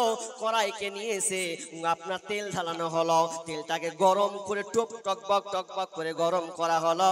যেমনই গরম করা হয়েছে, আর গরম করার পর এবার বলছে, আব্দুল্লাহ ঈমান ছাড়বে কিনা বল। যদি ঈমান ছেড়ে দিস তাহলে তুই পরিত্রাণ পেয়ে যাবে, আর না হলে তোকে এই গরম তেলে ডুবানো হবে। আব্দুল্লাহ বলছেন, কোনো লাভ নাই, যদি আমাকে 1000 বার ডুবাতে হয় তবু আমি রাজি আছি, কিন্তু আমি ইসলামকে ছাড়তে পারবো না। আপনি আমাকে কোনো ভয় দেখিয়ে কোনো লাভ নাই, যতই রকমের আমাকে ভয় দেখানো হোক না কেন, আমি ইসলাম খানাকে ছাড়তে পারবো না। ভয় নাই রে, কোনো ভয় নাই, আল্লাহ যদি থাকেন সহায়। ভয় নাই রে, কোনো ভয় নাই, আল্লাহ যদি থাকেন সহায়। দুর্গম গিরিপথ পাড়ি দিয়ে যায়, ভয় নাই রে, কোনো ভয় নাই। বাতিলের শক্তি ক্ষয় হয়ে যায়, আল্লাহর শক্তির কোনো ক্ষয় নাই। বাতিলের শক্তি ক্ষয় হয়ে যায়, আল্লাহর শক্তির কোনো ক্ষয় নাই, সেই শক্তি তুমি দাও গো আমায়, সেই শক্তি তুমি দাও গো আমায়। ভয় নাই ওরে কোনো ভয় নাই, যুগে যুগে ইতিহাসে লেখা দেখা যায়, আল্লাহর ভয়ে যারা কাজ করে যায়। যুগে যুগে ইতিহাসে লেখা দেখা যায়, আল্লাহর পথে যারা কাজ করে যায়, বিনা পরীক্ষায় তাদের পাস নাহি হয়, বিনা পরীক্ষায় তাদের পাস নাহি হয়। ভয় নাই ওরে কোনো ভয় নাই, আল্লাহ যদি থাকেন সহায়। ভয় নাই ওরে কোনো ভয় নাই। আব্দুল্লাহ বিন হুযাফা কোনো ভয় করছেন না, যেখানে আমার আল্লাহ আছেন, তুমি আমাকে যেরকম যে শাস্তির হুমকি দাও না কেন, আমি ইসলাম খানাকে ছাড়তে পারবো না। এবার কি শুরু হলো শুনেন। এবার বলছেন লাগ ফেল, ওকে আগে ফেলতে হবে না, আর 80 জনের মধ্যে একজনকে নিয়ে আয়। আর একজনকে নিয়ে আসা হলো, নিয়ে এসে গরম তেলে যেন ডুবিয়ে দেওয়া হলো। যেমন ডুবিয়ে দেওয়া, শরীর থেকে মাংস ঝরঝর ঝরঝর করে ঝরতে লাগলো, পুরো কঙ্কাল হয়ে গেছে। এবার আব্দুল্লাহর চোখ দিয়ে পানি ঝরঝর করে যেন ঝরছে। এবার রাজা বলছে, হিরাক্লিয়াস বলছে, ওরে আব্দুল্লাহ, এখন বুঝি তোর মরণকে ভয় লেগেছে, তোর চোখ দিয়ে পানি ঝরঝর করে ঝরছে। আব্দুল্লাহ সঙ্গে সঙ্গে বলছে, ওরে জালেম শাসক শোনো, আমার চোখ দিয়ে যে পানি ঝরেছে এটা আমার মরণের ভয় নয়, বরং আমি কান্না করছি এই জন্য আমাকে তুমি একবার চুবড়ে দেবে, আমার শরীর থেকে রক্ত মাংস গুলো সবগুলো ঝরঝর করে ঝরে পড়ে যাবে, এটা তো একবার হবে। আমি চাইছিলাম আল্লাহ যদি আমাকে প্রত্যেক লোমের বিনিময়ে বার বার বার আমাকে হায়াত দিত, তো আমি বার তেলে ঝাঁপিয়ে পড়ে যেতাম, তবু আমি ইসলাম খানাকে, দিন ইসলামকে আমি ছাড়তাম না। যখন এই কথা বলা, রাজাও কোপাকাত হয়ে গেছে। শেষের বেলা বলছে, আব্দুল্লাহ রে, আয় আয়, তোর ইসলাম খানা কি আছে, আয় আয়, আমার কপালে একটা চুমু দে, আমি আর তোকে গরম তেলে ফেলবো না। এবার আব্দুল্লাহ বলছেন, জাহাফানা, আমি আপনার কপালে চুমু খেতে পারবো না, তবে যদি চুমু খেতে হয় আমার একটা শর্ত, আমার 80 জন সহ যতগুলো লোক ছিল আমার সঙ্গে, একটা গোয়েন্দা, একটা কাফেলা আছে, পূর্ণ কাফেলাকে আমাদেরকে ছেড়ে দিতে হবে, এরপরে তোমার কপালে আমি চুমু খাবো। সাহাবীরা আল্লাহ ছাড়া কাউকে ভয় করেন, কিন্তু আল্লাহ বলছেন, ওরে তোমাদেরকে আমি ভয় দিয়ে পরীক্ষা করব। ভয় নাম্বার 1, ভয় দিয়ে পরীক্ষা করব। নাম্বার 2, ওয়াল জু মানে অভাব। আল্লাহ বলছেন, ওরে আমি তোমাদেরকে অভাব দিব দুনিয়াতে, তোমাদেরকে দুনিয়াতে আমি আল্লাহ অভাব দিয়ে পরীক্ষা করব। আজকে তুমি সুস্থ শরীরে 10,000 টাকা ইনকাম করছো, মাসে 15,000 20,000 ইনকাম, আমি তোমাকে এমন একটা রোগে আক্রান্ত করে দেব, তোমার অভাব তোমার মধ্যে পড়ে যাবে। তবে বান্দারে, ও আমার বান্দি শোনো, খবরদার সুদের কারবারে জড়িয়ে যেও না, খবরদার লোন করিও না, খবরদার বন্ধন লোনে জড়িয়ে যেও না। আমি আল্লাহ তোমাকে অভাব দিব রে বান্দি, তোমার মধ্যে অভাব আসবে। তোমার স্বামী অচল, এখন পারে না, আল্লাহ বলছেন তোমার স্বামীকে যদি আমি পুরো পঙ্গু করে দিতাম তাহলে তো তুমি কিছুই করতে পারতে না। আমি আল্লাহ তোমাকে পরীক্ষা করার জন্য তোমার স্বামীর অবস্থা এটা করেছি, তোমার মনকে যাচাই বাছাই করার জন্য। কিন্তু মেয়েরা এদিকে বেকন্ট্রোল। আমাদের এক জায়গায় ওর স্বামী অসুস্থ হয়ে গেছে, দেখুন ওর মন খারাপ, খালি প্রতিদিন তেল মালিশ করে, মাখায়, মাথায় মানে চিরুনি দেয় আর পাখা ঘোরায়, তো বেচারি মহিলাটার ব্রেন শর্ট, যে কয়দিন আর ঘি খাটবো আমি, কত সুস্থ ফের হয় না, আর মনে মনে কইছে, হ্যাঁ খালি আল্লাহর চোখটা খালি হার স্বামীর দিকে ঘুরিয়ে দিল, তো ওকের বেটা গালাকে দেখছি খাম্বার মতন খালি ঘুরে বেড়েছে, তো ওর দিকে কি একবার নজর যায়, খালি ঘুরিয়ে টুরিয়ে খালি আমার স্বামীটা কি চোখে পড়লো, এইরকম মানে সবর নাই, ঘুরিয়ে ঘুরিয়ে পেঁচ লাগিয়ে বলছে, আর বাড়ির পাঁচগুলাকে বলছে যে আল্লাহর ওইদিকে চোখ যায় না। আপনাদের মালদার ডিস্ট্রিক্টে কোন এক জায়গার আমি জানি না কোন জায়গায়, তবে একজন বলছিলেন লোকটা নামাজি লোক, নামাজি 5 ওয়াক্তের নামাজ পড়ে, তো 5 ওয়াক্তের নামাজ পড়ে তো কিছুদিন থেকে নামাজ পড়া ছেড়েই দিয়েছে। তো সবাই বলছে যে কি ব্যাপার, ও চাচা ফের আসে না, ব্যাপারটা কি? নিশ্চয় কোনো কারণ আছে, তো খুঁজলে কেন নামাজ পড়তে আসে না? ওকে হাটে যখন দেখছে, রে আল্লাহ, চা খাচ্ছে, টিভি চলছে, রিমোট দিয়ে চলছে, আর ও চা খেছে। যে চাচা টিভি খানটা ভালো করে দেখতো না, নামাজ আজান দিলে দৌড় মারতো, চাচা নামাজ পড়তে যাও না কেন? বুঝে কে ভেদার ভেদার করতে আসিস না কানে গোড়াতে, নামাজ পড়বো না। নামাজ কেনা পড়ো না কহো আগে। বলছে নামাজ কেনা পড়বো, নামাজ পুরা করবোটা কি? কাকে ডাকবো? কানাকে। কানাকে ডাকে আমার কি হবে? কানা খান কাকে কইছে জানেন? আল্লাহকে কানা কইছে। নিশ্চয় কোনো কারণ লুকিয়ে আছে, না তো আল্লাহকে কানা কবে না।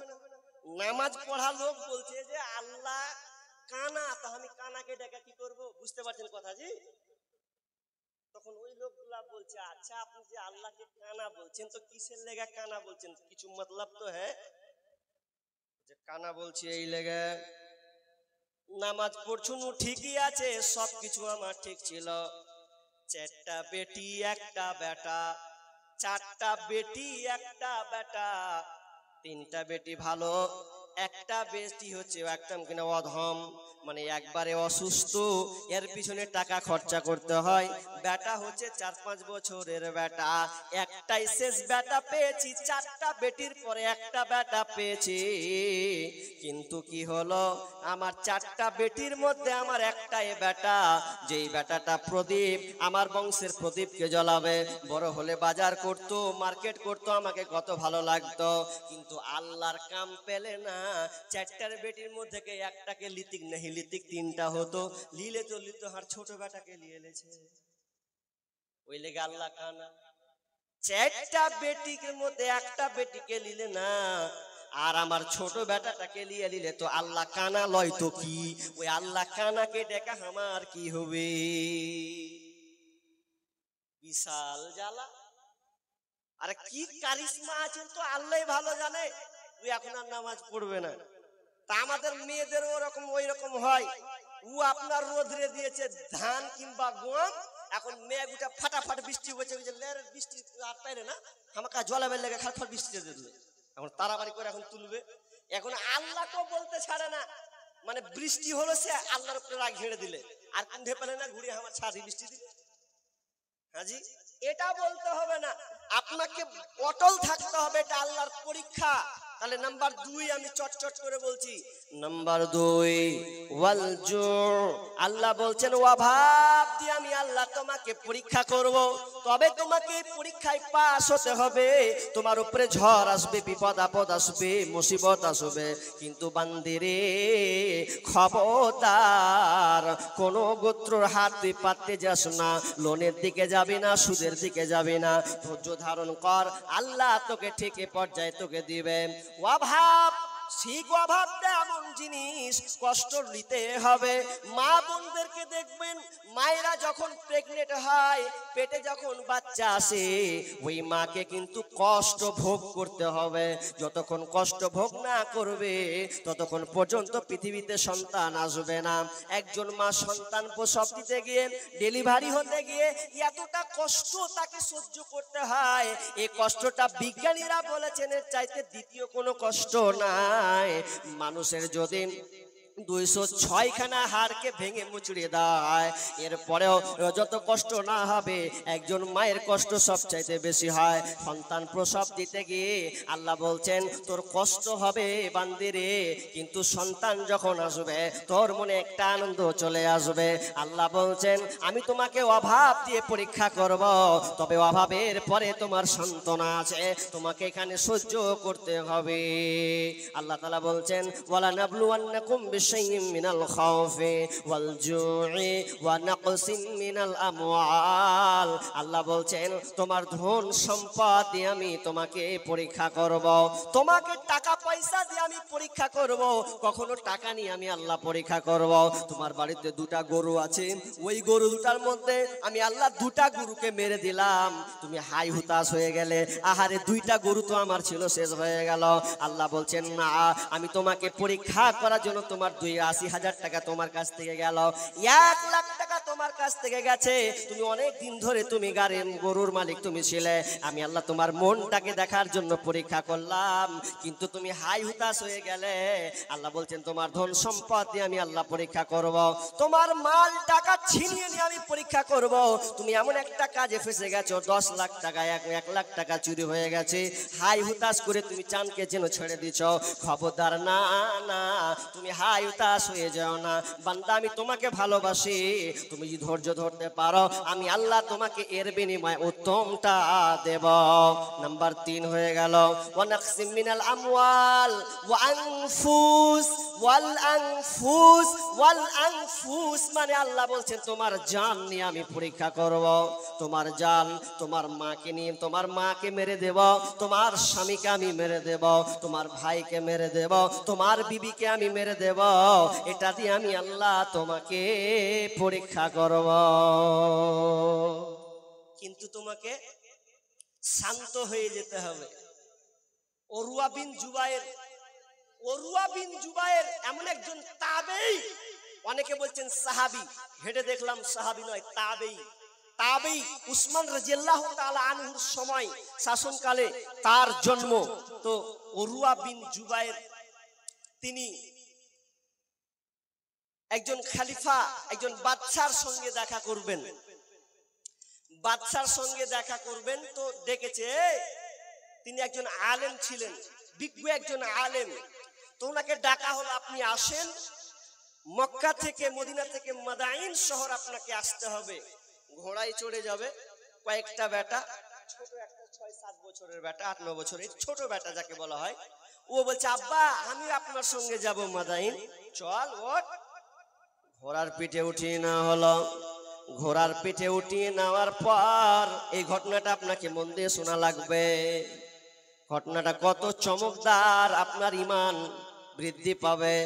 উরওয়া বিন জুবায়ের যখন বেটাকে নিয়ে চলে যাচ্ছে, রাস্তায় যেতে এক পর্যায়ে সফর করতে চলতে ছোট বেটা ঘোড়ার পিঠ থেকে নিচে পড়ে গিয়ে ঘোড়ার পায়ে পদপিষ্ট হয়ে সঙ্গে সঙ্গে সন্তানটা মারা গেল। যখনই মরে যাওয়া, তিনি তো আলেম, সঙ্গে সঙ্গে বললেন ইন্না লিল্লাহি ওয়া ইন্না ইলাইহি রাজিউন। যদি আপনার কোনো সন্তান মারা যায়, শুনেন মা বোনেরা, আমার মা বোনেরা সব দিক দিয়ে ফেলিও, তারা পাস করতে পারে না, কোলের টুকরা, কলিজার টুকরা মারা গেলে মা কান্নার রোল বইয়ে দেয়, বুক থাপড়ে দেয়, চুলকে ছিঁড়ে ফেলে দেয়, মাটিতে কত থাবা মারে, কলিজার টুকরা চলে গেছে বলে স্বাভাবিক মায়ের চোখের পানি তো আসবে, কারণ যে মা 9 মাস 10 দিন ধরে সন্তানকে লালন বুকে 9 মাস 10 দিন পেটে ধারণ করেছে, 2 বছর পর্যন্ত দুধ পান করিয়েছে, ওই মা কেমন করে সন্তানকে ভুলতে পারে? কিন্তু আমার আল্লাহ বলছেন, বিশ্বনবী বলছেন, আবু মুসা রাদিয়াল্লাহু তাআলা তিনি বর্ণনা করছেন, বিশ্বনবী বলেছেন, কারো যদি কোনো সন্তান মারা যায়, কারো যদি কোনো বেটা বেটি মারা যায়, আর যদি সবর করে নেয়, ধৈর্য ধারণ করে নেয়, আল্লাহ তাআলা ফেরেশতাদেরকে বলেন, ওরে আমার ফেরেশতা বলো, তোমরা কি উমুক গ্রামের উমুকের মেয়ের সন্তানকে তোমরা নিয়ে এসেছো? ফেরেশতারা বলবে, আল্লাহ উমুক জনার মেয়ের সন্তানকে আমি নিয়ে চলে এসেছি। বলছে আচ্ছা বলো, তাহলে তো তুমি তোমার কলিজার টুকরাকে তুমি নিয়ে এসেছো? বলছে হ্যাঁ, কলিজার টুকরাকে নিয়ে এসেছি। তখন আল্লাহ তাআলা বলবে, বলো তো উমুক মা উমুক বাপ কি সন্তুষ্ট হয়েছিল কিনা, না আমার উপরে কোনো অভিযোগ করেছিল কিনা? ফেরেশতারা বলবে, না আল্লাহ, উমুক জন সন্তান মারা গেছে, কিন্তু আল্লাহ তোমার উপরে অভিযোগ করেনি, বরং তারা বলেছিল ইন্না লিল্লাহি ওয়া ইন্না ইলাইহি রাজিউন, আল্লাহুম্মা আজুরনি ফি মুসিবাতি ওয়া আখলিফলি খায়রাম মিনহা। এখানে দুইটা কথা বলবো। নাম্বার 1, যে হাদিসটা আপনাদের সামনে পড়লাম, এই হাদিসটা আবু উমামা থেকে বর্ণিত।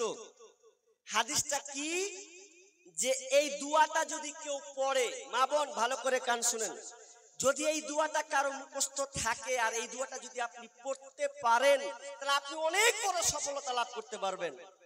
আপনার কোনো জিনিস হারিয়ে গেছে, বড় কিছু আপনার হারিয়েছে, এখন আপনি অভিযোগ কারো উপরে করিয়েন না, শুধু আল্লাহকে বলেন আল্লাহুম্মা আজিরনি ফি মুসিবাতি ওয়াখলিফ লি খায়রাম মিনহা। পারলে বাড়িতে মুখস্থ করে নেবেন, দেখবেন আল্লাহুম্মা আজুরনি ফি মুসিবাতি ওয়াখলিফ লি খায়রাম মিনহা। মানেটা কি? আল্লাহুম্মা আজুরনি ফি মুসিবাতি, আল্লাহ তুমি আমার এই মুসিবতের দিনে সব দান করো, আমি যে মুসিবতে পড়েছি এই মুসিবতের সব দান করো, শুধু সব নয় ওয়াখলিফ লি খায়রাম মিনহা, এর বিনিময়ে আল্লাহ তুমি উত্তমটা আমাকে দিও। এটা যদি আপনি মন থেকে বলতে পারেন, আল্লাহ বলেন হ্যাঁ আমি তোকে দিয়ে দিলাম। আর অত্র হাদিস আর একটা আবু মুসা আশআরী থেকে বললাম, কারো যদি কোনো ছেলে মারা যায় কিংবা মেয়ে মারা যায়, আর ওই যদি একেবারে কন্ট্রোল, আচ্ছা বসে তো আছে, সব পালিয়ে তো যায়নি, মন দিয়ে তো শুনছে, তা আবার কি আছে। তো কি বললাম, তো সন্তান মারা গেছে, তো সন্তান যদি কারো মারা যায়, আল্লাহ তাআলা বলছেন আমার ফেরেশতারা তাহলে তোমরা শুনে নাও, যে বাপ মা সন্তানের জন্য কান্নাকাটি করেনি, তুমি বুকের মানিককে আমার কাছে নিয়ে চলে এসেছো, আল্লাহ বলছেন ওই বাপ মায়ের জন্য জান্নাতে একটা ঘর বানিয়ে দাও, ওই বাপ মায়ের জন্য জান্নাতে একটি ঘর লিখো, ঘর বানিয়ে দাও, আর ঘরটার সামনে দেওয়ালের সামনে লিখে দাও বাইতুল হাম, মানে প্রশংসার ঘর। কারণ যার যে বাপ মা সন্তান মারা যাওয়ার পরেও আমার উপরে কন্ট্রোল রেখেছে, ভরসা রেখেছে, ওই বাপ মায়ের জন্য জান্নাতে একটি ঘর বানিয়ে দাও। অতএব কান্নাকাটি নয়, সবর করুন, আপনার জন্য জান্নাতে একটি ঘর হয়ে যাবে। আমি এই ঘটনাটা বলে আমি মেন পয়েন্টের দিকে চলে যাই। কি কথা, যে উরওয়া বিন জুবায়ের বাচ্চাটা মারা গেল, দাফন করে দিলে রাস্তাতেই, বাড়ি লয়, রাস্তাতে দাফন করে দেওয়ার পরে রাজার সঙ্গে দেখা করবে। একবার কি আপনার কিনা 200-300 কিলোমিটারের রাস্তা। এবার যখন সন্তান মারা গেল, রাজার কাছে দেখা হলো, এমন সময় আল্লাহর কত বড় পরীক্ষা দেখেন, একটা পা এখানে একটা ফোড়া হয়েছে, ফোড়াটা এত বড় ফোড়া হয়েছে, আল্লাহ সেই সময় তো কোনো চিকিৎসার ব্যবস্থা ছিল না, ফোড়াটা বড় হতে হতে হতে পায়ের সম্পূর্ণ পচন ধরে গেছে, আর পাকে যেন পাওয়া যাবে না। চাই চিকিৎসক কাছে বলা হলো, ডাক্তার আমার পায়ের এই অবস্থা কি করতে হবে? ডাক্তাররা বলছে উরওয়া বিন জুবায়ের তোমার পাটাকে সম্পূর্ণ কেটে বাদ দিতে হবে, তাহলে তোমার বাকি শরীরটা ফিরে পাবে, নচেত পা যদি না কাটা হয় তোমার পুরো শরীর পচে যাবে। উরওয়া বিন জুবায়ের বলছেন তাহলে তো কোনো পথ নাই, তাহলে আমার পাকে কেটে দাও। দেখেন এক তো সন্তান মারা গেল, কিছুদিন পর পায়ে ফোড়া হলো, এরপরও আল্লাহর উপরে ভরসা, ইন্না লিল্লাহি ওয়া ইন্না ইলাইহি রাজিউন, পাটা পচে গেছে, এবার কেমন করে কাটবে পাটা ভালো করে বুঝালেন। আজকে যদি আপনার কোনো অপারেশন হয়, অপারেশন হলে আপনি জানতে পারেন না, আপনাকে বেহুশ করে দেওয়া হয়, অভ্যাস করে দেওয়া হয়। আমার যখন নাকের অপারেশন হয়, আমার নখের অপারেশন হওয়ার পরে 4-3 ঘন্টা শুধু আমার নাকের অপারেশন হয়েছে। এই নাকের অপারেশন হওয়ার পরে আমি কোনো কিছুই টের পাইনি, কিছুই বুঝতে পারিনি, কিন্তু সেই সময় এরকম কোনো অপারেশন নয়, বড়সড় অপারেশন, কোনো আপনার অভ্যাস নাই, ইনজেকশন নাই, কি করতে হবে? সেই সময় চিকিৎসকরা যখন পাকে কাটবে তখন বলছে উরওয়া বিন জুবায়ের তুমি মদ পান করে নাও। উরওয়া বিন জুবায়ের বলছেন না, মদ পান করতে পারবো না। কেন? আমি যে মুখে কোরআন তেলাওয়াত করি, যেই মুখে আমি নামাজ পড়ি, কোরআন তেলাওয়াত করি, আল্লাহর জিকির করি, ওই মুখে আমি কোনোদিন মদ ঢালতে পাবো না। তবে শিক্ষিত সুধী মণ্ডলী বলেন তো, বিপদে পড়ে হারাম জিনিস ভক্ষণ করা যায় কি যায় না? বিপদে পড়ে আপনি বিপদে পড়ে আপনি সে হারাম জিনিস ভক্ষণ করতে পারবেন, এটা আপনার কিনা এটা কোরআনে স্পষ্ট করে বলা আছে।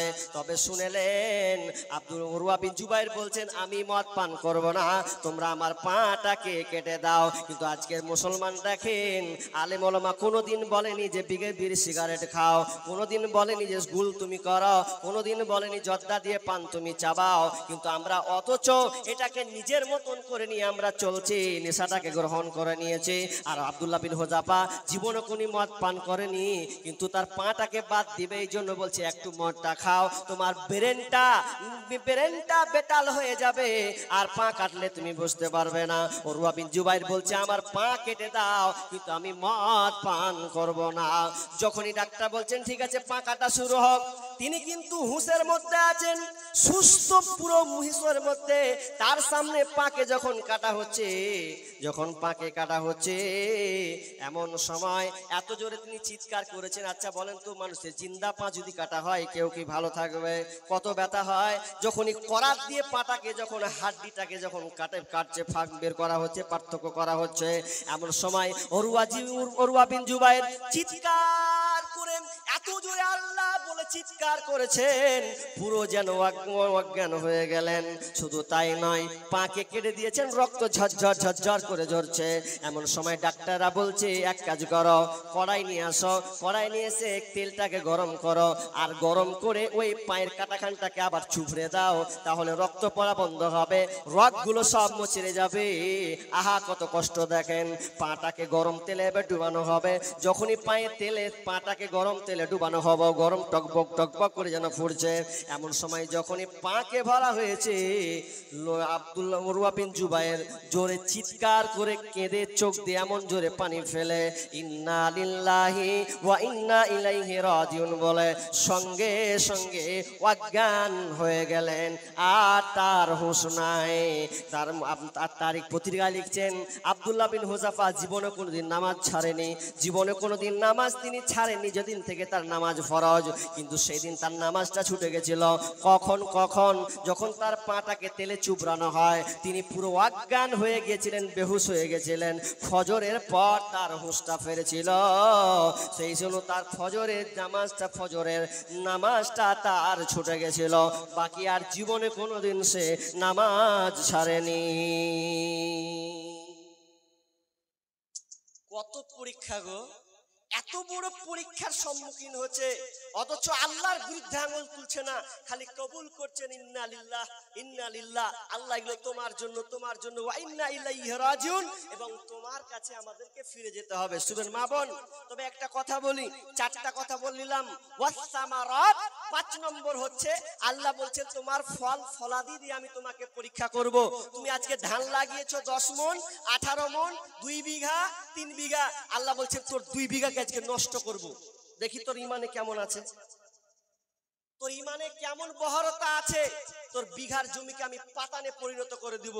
আপনি হাইউতাস করিয়ে না, মাথায় মারিয়েন না। আল্লাহ বলছেন এই তুই দম শেষ, তুই তো এসেছিলি খালি হাতে রে, যাবি আবার খালি হাতে, এতে তোর হাইউতাস কি করার আছে? আমি আল্লাহ তোকে 20 বছর থেকে ধান দিচ্ছি, একবার তোকে পরীক্ষা করছি, এতে তুই ভেঙে পড়ে যাচ্ছিস না। তবে শুন, সহ্য যদি না হয়, কন্ট্রোল যদি না করতে পারিস, আল্লাহ দুয়া শিখিয়ে দিয়েছেন ইন্না লিল্লাহি ওয়া ইন্না ইলাইহি রাজিউন। এর দুটা ব্যাখ্যা আছে। নাম্বার 1 ব্যাখ্যা, আপনার মন ঠান্ডা হয়ে যাবে যদি ব্যাখ্যাটা বুঝতে পারেন। ধরলেন দুইটা লোক রাস্তা দিয়ে যাচ্ছে, আপনার সঙ্গে আরেকজন যাবে, ওর আসতে লেট হবে, এখন আপনি ব্যাগ আপনার ভারী, আপনি ইনাকে বলছেন তুমিও তো যাবে, শামসি বলছে হ্যাঁ, বলছে আমার তাড়া আছে, আমিও শামসি যাব, আমার কাজ আছে, তবে শুনে লাও তোমাকে আমি আমার ব্যাগটা দিয়ে দিলাম, এই লাও আমি আসছি। আচ্ছা একে যে আমি ব্যাগটা উনাকে যে ব্যাগটা দিয়ে দিলাম, আচ্ছা তুমি লাও আমি আসছি, তার মানে কি? তার মানে কি তুমি নিয়ে লাও না আমি পরে নিব? জি, আমার ভাষা বুঝেননি? উনিও যাবে শামসি, আমিও যাব শামসি, আমার তারা আছে, আমি তাড়াতাড়ি চলে যাব। এখন আমি উনাকে বলছি বাবজি ব্যাগটা নেন, আমি গেলাম আসছি, তার মানে কি ব্যাগটা কি তুমি বাড়ি নিয়ে চলে যাও না তুমি ওখানে শামসি নিয়ে আসবে? শামসি নিয়ে স্টেশন নিয়ে যাবে। তো আমার আল্লাহ বলছেন বান্দা সবর কর। আল্লাহকে আমি বলছি ইন্না লিল্লাহ, আল্লাহ তোমার জন্য আমার এই কাজটা হয়েছে, আল্লাহ তোমার জন্য আমার দুটা গরু মরেছে, আল্লাহ তোমার জন্য আমার 20 বিঘা জমি নষ্ট হয়েছে। আল্লাহ বলছে চুপ থাক, আয় আয় আমার কাছে আয়, যেদিন আসবি তুই তোকে বুঝিয়ে দিব। তোর 2 বিঘা জমি নষ্ট হয়েছে, তোকে আমি আল্লাহ দিয়ে দেব। তোর 2টা গরু মরেছে, আল্লাহ বলছেন তুই আয় আমার কাছে, আমি আল্লাহ তোকে 2টা গরু দিয়ে দেব। বন্ধুরে আমার, দুনিয়াতে আপনার 2টা গরু যদি আপনার থাকে, তো দুনিয়াতে যতদিন পুষবেন ততদিন পর্যন্ত শেষ ভ্যানিশ হয়ে গেল। কিন্তু 2টা গরু যে মারা গেল, আপনি সবর করে নিলেন, মরার পরে আপনি ওই 2টা গরুর দাম যদি 1 লাখ টাকা হয়, 10 বিঘা জমির আপনার যত সব নষ্ট হয়েছে, মরার পরে আপনি পেয়ে গেলেন। আল্লাহ বলছেন আয় আমার কাছে চলে আয়, আমি তোর সব ক্ষতিপূরণ দিয়ে দেব। যদি আপনি সবর করলেন, ধৈর্য রেখে দেন, তাহলে আপনি এগুলো সব পেয়ে যাবেন। আর ধৈর্য যদি না রাখতে পারেন, পরীক্ষায় যদি এই 5টা বিষয়ে আপনি পাস না করতে পারেন, আল্লাহ বলছেন তুই ফেল, তুই আর ইমানদার নস, তুই আর ইমানদার না। ভাই 5টা পরীক্ষা হয়ে গেল, আরো 2-1টা আয়াত আছে, আমি ওদিকে যাচ্ছি না। তবে মূল কথা, আল্লাহ আর একটা কথা বলছেন যে আমি তোমাদেরকে যে টাকা পয়সা দিয়েছি, ধন সম্পদ দিয়েছি, এটা মনে করিও না যে এটা আমি পেনু না পেনু। আল্লাহ বলছেন ওটার জন্য নয়। আল্লাহ বলছেন ওয়ালা তুযিবিকা আমওয়ালুহুম ওয়া আওলাদুহুম ইন্নামা ইউরিদুল্লাহু আইয়ুআযিবাহুম বিহা ফিদ দুনিয়া ওয়া তাযহাকা আনফুসুহুম ওয়া হুম কাফিরুন। আল্লাহ নবীকে বলছেন নবী, তুমি যাদের জায়গা জমি পয়সা ব্যালেন্স তুমি দেখতে পাচ্ছ, ধন সম্পদ দেখতে পাচ্ছ, এগুলো দেখে তুমি বিস্মিত হয়ে যাও না। আল্লাহ বলছেন নবী আপনি বিস্মিত হয়েন না, হতভম্ব হয়েন না। আমি আল্লাহ যে মানুষকে ধন সম্পদ দিয়েছি, এটা পরীক্ষার জন্য আমি দিয়েছি, পরীক্ষার জন্য দিয়েছি। আপনি মনে করছেন যে আমি 10 লাখ টাকার মালিক, 1 লাখ টাকার মালিক, 2 কাঠার মালিক। আল্লাহ বলছেন এটা তোমাকে শুধুমাত্র দিয়েছি পরীক্ষা, কেন মরে দেখো কিছু নিয়ে যেতে পারবে না, সব তোমাকে ছেড়ে চলে যেতে হবে। ভাই আল্লাহ বলছেন এটাও তোমার পরীক্ষা। শুধু নামাজ পড়বেন আর তাসবিহ তাহলিল করবেন, সাদকা করবেন না, দান করবেন না, এমনটা নয়।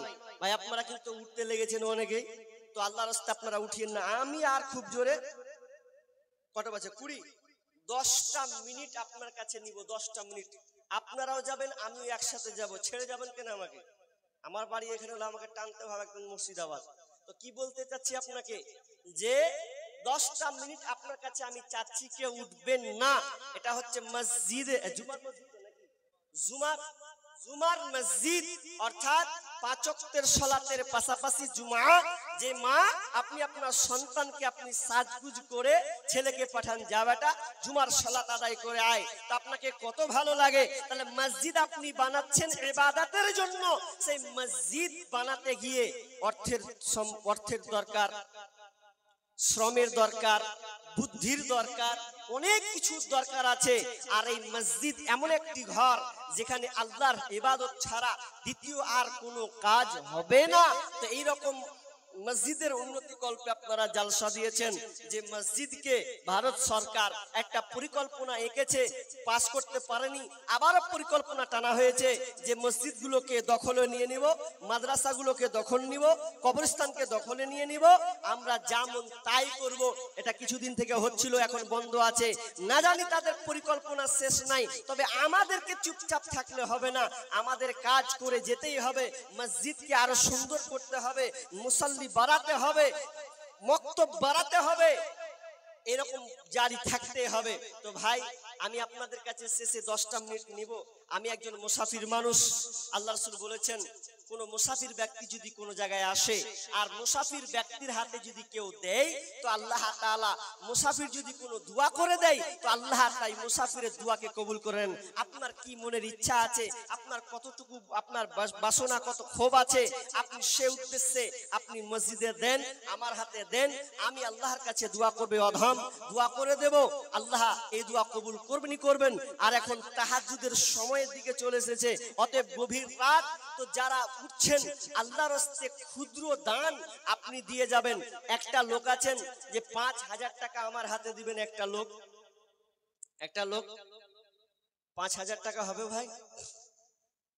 কেউ আছেন যে একটা লোক 5,000 টাকা দিবেন আল্লাহর রাস্তে? কি নাম?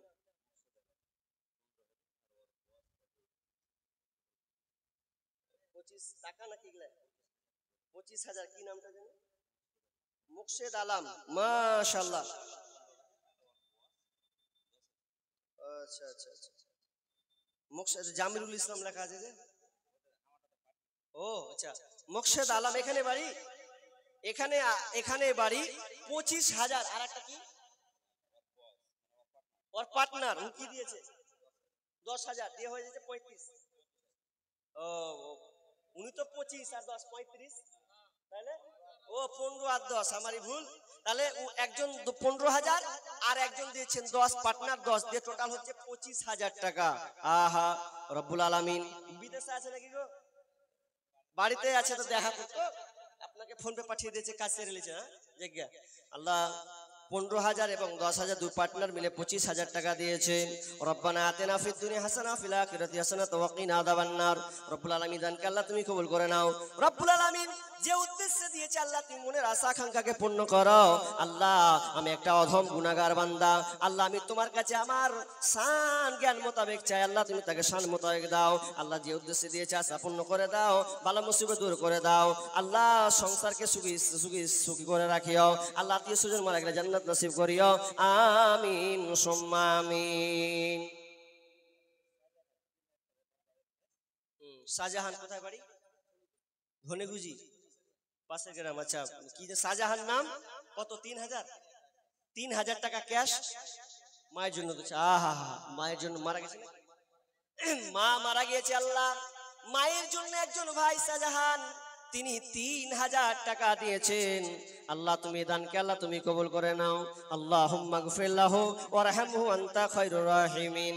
আল্লাহ সেই মা নাকি দুনিয়ায় নাই, আল্লাহ কবরস্থ হয়ে গেছে, অন্ধকার কবর। আল্লাহ সেই অন্ধকার কবরকে তুমি প্রশস্ত করে দাও। আল্লাহ অন্ধকার কবরকে উজালা করে দাও। ওই মায়ের কবরকে আল্লাহ তুমি জান্নাতে বিছানা বিছিয়ে দাও।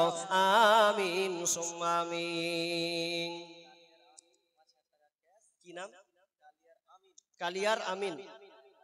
5,000 নগদ দিয়েছে আর 10 ব্যাগ সিমেন্ট দিয়েছেন। আহা, মাশাআল্লাহ। শেষ লাগবে ও উনার স্ত্রী এবং ছেলে মেয়ে।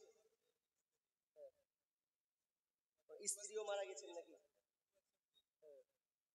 উনার স্ত্রী দিয়েছে, তাই তো? স্বামী নাই? মৃত্যু ছেলের জন্য দোয়া চেয়েছে রব্বুল আলামিন। আল্লাহ শুনলাম একজন মা সন্তানের জন্য দিয়েছেন 10 ব্যাগ সিমেন্ট, আল্লাহ, এবং 5,000 টাকাও দিয়েছেন রব্বুল আলামিন। জানি না আল্লাহ কোলের সে মাসুম সন্তান, আল্লাহ কুলজা ভরা সন্তান, আল্লাহ তুমি তোমার কাছে জমা করে দিয়েছ রব্বুল আলামিন। মায়ের ভেতর কত ছটফট করে, আল্লাহ তুমি এর বিনিময়ে উত্তম সেই মাকে আল্লাহ তুমি দান করো।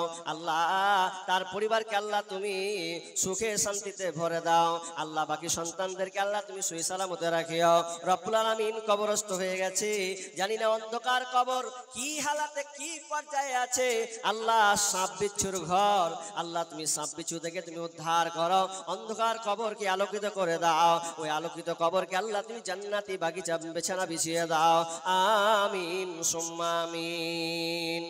মায়ের চোখে ঝরলে পানি আল্লাহর আর শুকাই পা যায়, কান্দে না যেন মাই, কান্দে না যেন মাই। অতি কষ্ট সহ্য করে আদর সহাক দিয়ে শিশুকালে সন্তানের লালন করে মায়, সেই মায়েরই কষ্ট কেহ দিও না এই দুনিয়ায়, কান্দে না যেন মায়, কান্দে না যেন মায়। বিদেশে বিপাকে যদি সন্তান মারা যায়, সবার আগে জানে তাহার জনম দুঃখী মায়। নীরবে মা অশ্রু ফেলে সন্তানেরই পানে চায়, কান্দে না যেন মায়, কান্দে না যেন মায়। ভাই মা নেই এরকম অনেকে আছেন, একজন 200 আর একজন 220 আর একজন 100, তাই তো বেনামিতে দিয়েছেন।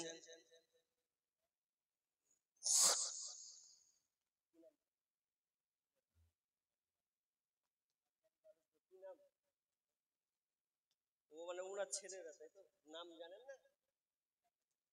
ও 4টা ছেলে তো সবাই মিলে নাকি, এটা কি নাম ভুলে গেছি, ফজলুর আলী। তো উনার ছেলে 4টা ছেলে, তো এই 4টা ছেলে মিলে এক গাড়ি কি বালি ট্রাক্টর, বড় ট্রাক, সুবহানাল্লাহ, তো ভালো তো দাম গো। তো এক ট্রাক বালি দিবেন এই মসজিদের জন্য। আল্লাহুম্মা সাল্লি আলাই, আল্লাহুম্মা বারিক লাহায়াক লা বারাকাল্লাহ। আল্লাহ তুমি দানকে আল্লাহ তুমি কবুল করে নাও। রব্বুল আলামিন যে উদ্দেশ্যে দিয়েছে আশা পূর্ণ করে দাও, বালা মুসিবত দূর করে দাও, রোজগারে বরকত দাও। আল্লাহ যতদিন থাকবে আল্লাহ তুমি সেই সন্তানদেরকে সহি সালামতে রাখিও।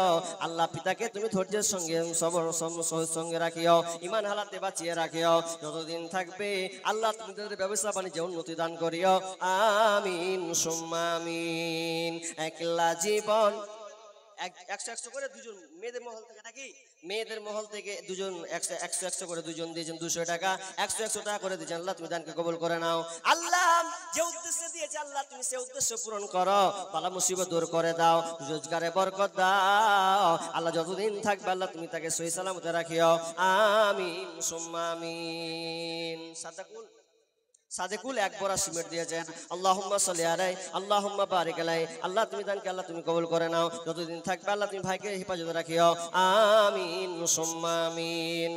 একলা জীবন একলা মরণ, একলা চলতে কিসের ভয়, এই দুনিয়ার মানুষগুলো কেউ তো কারো নয় গো, এই দুনিয়ার মানুষগুলো কেউ তো কারো নয়। স্বার্থ ছাড়া কেউ চলে না, মনের কথা কেউ বোঝে না, স্বার্থ ছাড়া কেউ চলে না, মনের কথা কেউ বোঝে না। কারো দুঃখ দেখলে আবার করে দুঃখের অভিনয়, এই দুনিয়ার মানুষগুলো কেউ তো কারো নয়, এই দুনিয়ার মানুষগুলো কেউ তো কারো নয়। ভাই আসেন বলেন, আর আপনারা সব দিয়ে দিয়েছেন 100-200 করে হবে না ভাই? সবাই বলেন মায়ের জন্য আব্বার জন্য একটু কিছু বের করি ভাই। মা বোন আপনারা বলেন চটচট করে, আপনার শেষ ভালো যার সব ভালো তার, যাবেন না আর 2-1 মিনিট আছি। এই দোয়া বলে এই দোয়াটা নিয়ে যাবেন, সবই কষ্ট করলেন, এই দোয়াটা নিয়ে যাবেন, তাহলে আপনার আজকের আলোচনাটা পূর্ণ সাকসেস হবে এবং কাজে রূপান্তরিত করলে আরো আপনার সংসার উন্নত হবে। তো ভাই চটচট করে আসি দেখি। মোর নবী মুহাম্মদ সাল্লাল্লাহু আলা, চরিত্রে তোমার হইলাম দিবানা। মোর নবী মুহাম্মদ সাল্লাল্লাহু আলা, চরিত্রে তোমার হইলাম দিবানা। তুমি মোদের আখেরি নবী, তুমি মোদের শেষ নবী, সাইয়্যিদনা মুহাম্মদ সাল্লাল্লাহু আলা, চরিত্রে তোমার হইলাম দিবানা। মোর নবী মুহাম্মদ সাল্লাল্লাহু আলা, চরিত্রে তোমার হইলাম দিবানা। মনে হয় আর দান আসবে না মনে হচ্ছে নাকি? তো আমি শেষে একটা আমার আবদারটা সকলকে রাখবো। আবদারটা কি? শেষ একজন 100 টাকা বেনামি আর 300 টাকা বেনামিতে 500 দিয়েছেন, যে লিলেছেন, হ্যাঁ হ্যাঁ 300 টাকা বেনামিতে দিয়েছেন। আল্লাহুম্মা সাল্লি আলাইহা আল্লাহুম্মা বারিক আলাইহা আমিন সুম্মা আমিন। ভাই আপনি যারা বসে আছেন, সারিফুল এখানে বাড়ি, সারিফুল ইসলাম 500 টাকা, তাই তো 500 টাকা দিচ্ছে। আল্লাহুম্মা সাল্লি আলাইহি আল্লাহুম্মা বারিক আলা। আল্লাহ এই ভাই দানকে আল্লাহ তুমি কবুল করে নাও, যে উদ্দেশ্য দিয়ে আশা পূর্ণ করে দাও, বালা মুসিবত দূর করে দাও, রোজগারে বরকত দাও, আমিন সুম্মা আমিন। মা বোন আপনারা যে কয়জন আছেন, আমার শেষ বার্তা, আজ যারা দাঁড়িয়ে আছেন, যা বসে আছেন, শেষে আমার একটা অনুরোধ ভাই, 10 20 30 যা আছে শেষে অন্তত আবদারটা রাখবেন। কি কথা? কথাটা সব জায়গায় বলি, এখানেও বলছি। এটা আল্লাহ রাসূল বলছেন, কেউ যদি সালাম দেয়, সালাম প্রদান করে, আদান প্রদান করা, সালাম দেওয়া হচ্ছে সুন্নাত আর উত্তর দেওয়া হচ্ছে ওয়াজিব। তো সালাম আদান প্রদান হয়, এটা একটা ভালো দিক, এতে নেকি অর্জন হয়, মানে রহমত বরকত বর্ষণ হয়। পাশাপাশি কেউ যদি এক অপরকে মুসাফা করে, মুসাফা আপনারা বুঝেন, মুসাফা বুঝেন তো, মানে এক হাতে মুসাফা। তো মা বোন আপনাদের মুসাফা লয়, এটা ছেলেদের কথা বলছি, আপনাদের মুসাফা লয়, মানে পীরেরা ফের আছে ওরা মুসাফা করবে, হ্যাঁ ওখানে মুসাফা মানে কি, পীরেরা আবার বেটি ছেলেরা আবার জড়িয়ে ধরে লেগে দেয়। আপনারা জানলে মনে হয় পাতা চাবড়ি কোন দিন, হ্যাঁ ওরা এম করে ছেড়ে দেয়, আমি তো তোমায় ভালোবাসি বাবা, মানে এইবার দুলবে ধরবে, আমি তোমায় ভালোবাসি, আমি তোমার চরণ চুমিতে বাবা তোমার কাছে আসি, আমি তোমায় ভালোবাসি গো বাবা, আমি তোমায় ভালোবাসি। এই করতে ঝেপটে পাল একদম, অনেক জায়গাতে এটা হয়। তো ইসলামে এটা হারাম, দূরত্ব থাকো। তো মা বোনদেরকে এটা বলবো, আপনারা সাইড ক্রস ছেলে হিসাবে, ভাই হিসাবে অন্তত এইটুকু আমার খোরাক বা এই কথাটা আপনারা রাখুন, শেষের সময় 2 টাকা 5 টাকা যেটুকু পারবেন আল্লাহর রাস্তে দিবেন, এটা আমার দাবি।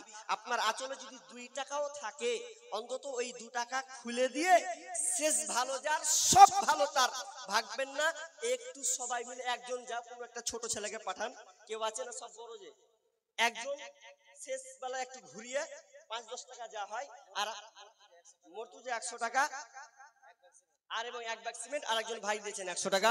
আল্লাহুম্মা সাল্লি আলাইহি। তো একটা লোক আমি চাইছি শেষে 5-10 টাকা যা হয় শেষের দিকে একজন, কে একজন দিয়ে একটু দেন তো, দিবে 5-10 টাকা। মা বোন আমার একটা আবদার, লাশ শেষ ভালো যার সব ভালো তার, হতে পারে এই দানটা আপনার কামিয়াব হবে, হতে পারে কাল আপনি দান দিতে পারবেন, কারণ এটা আমার আবদার। আল্লাহর রাস্তায়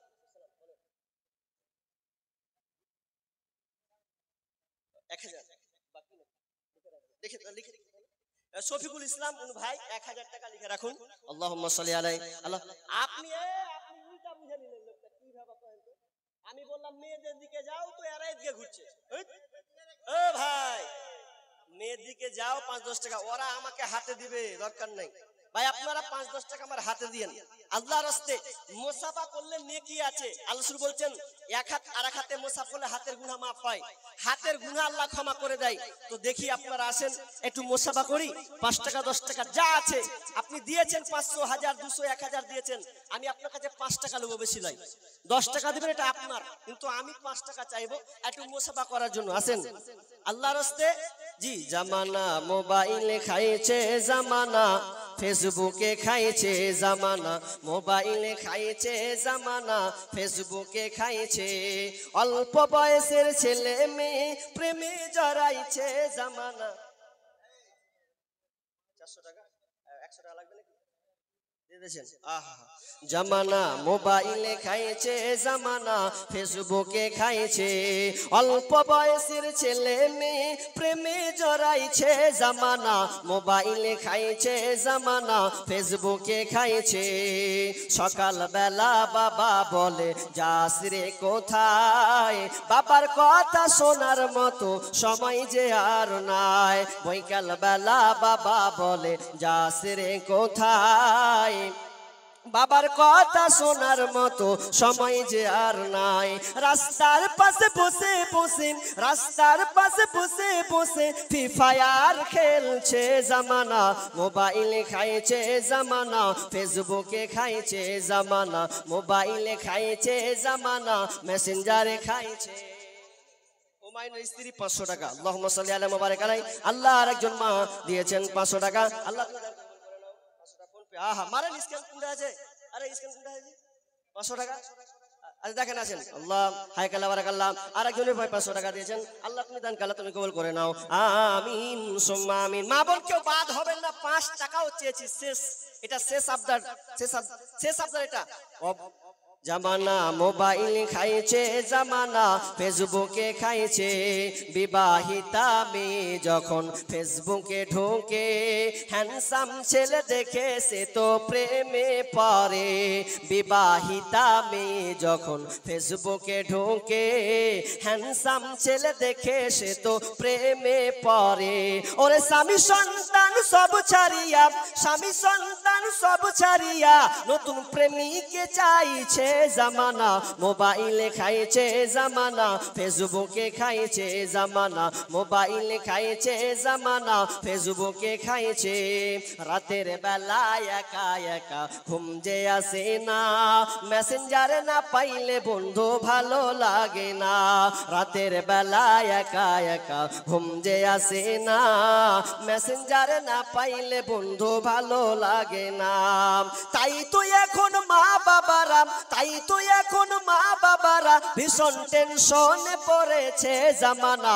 মোবাইলে খাইছে জামানা, ফেসবুকে খাইছে জামানা। মোবাইলে খাইছে জামানা, ফেসবুকে খাইছে।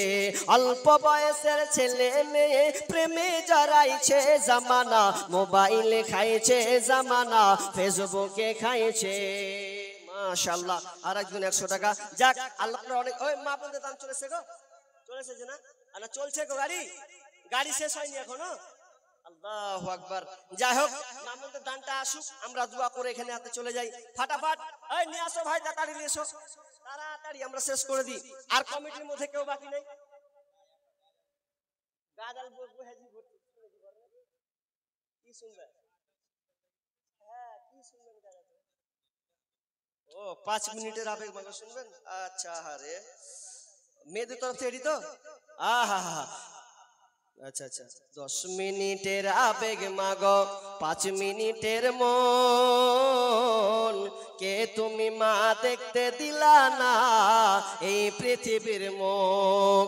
10 মিনিটের আবেগ মাগো 5 মিনিটের মন।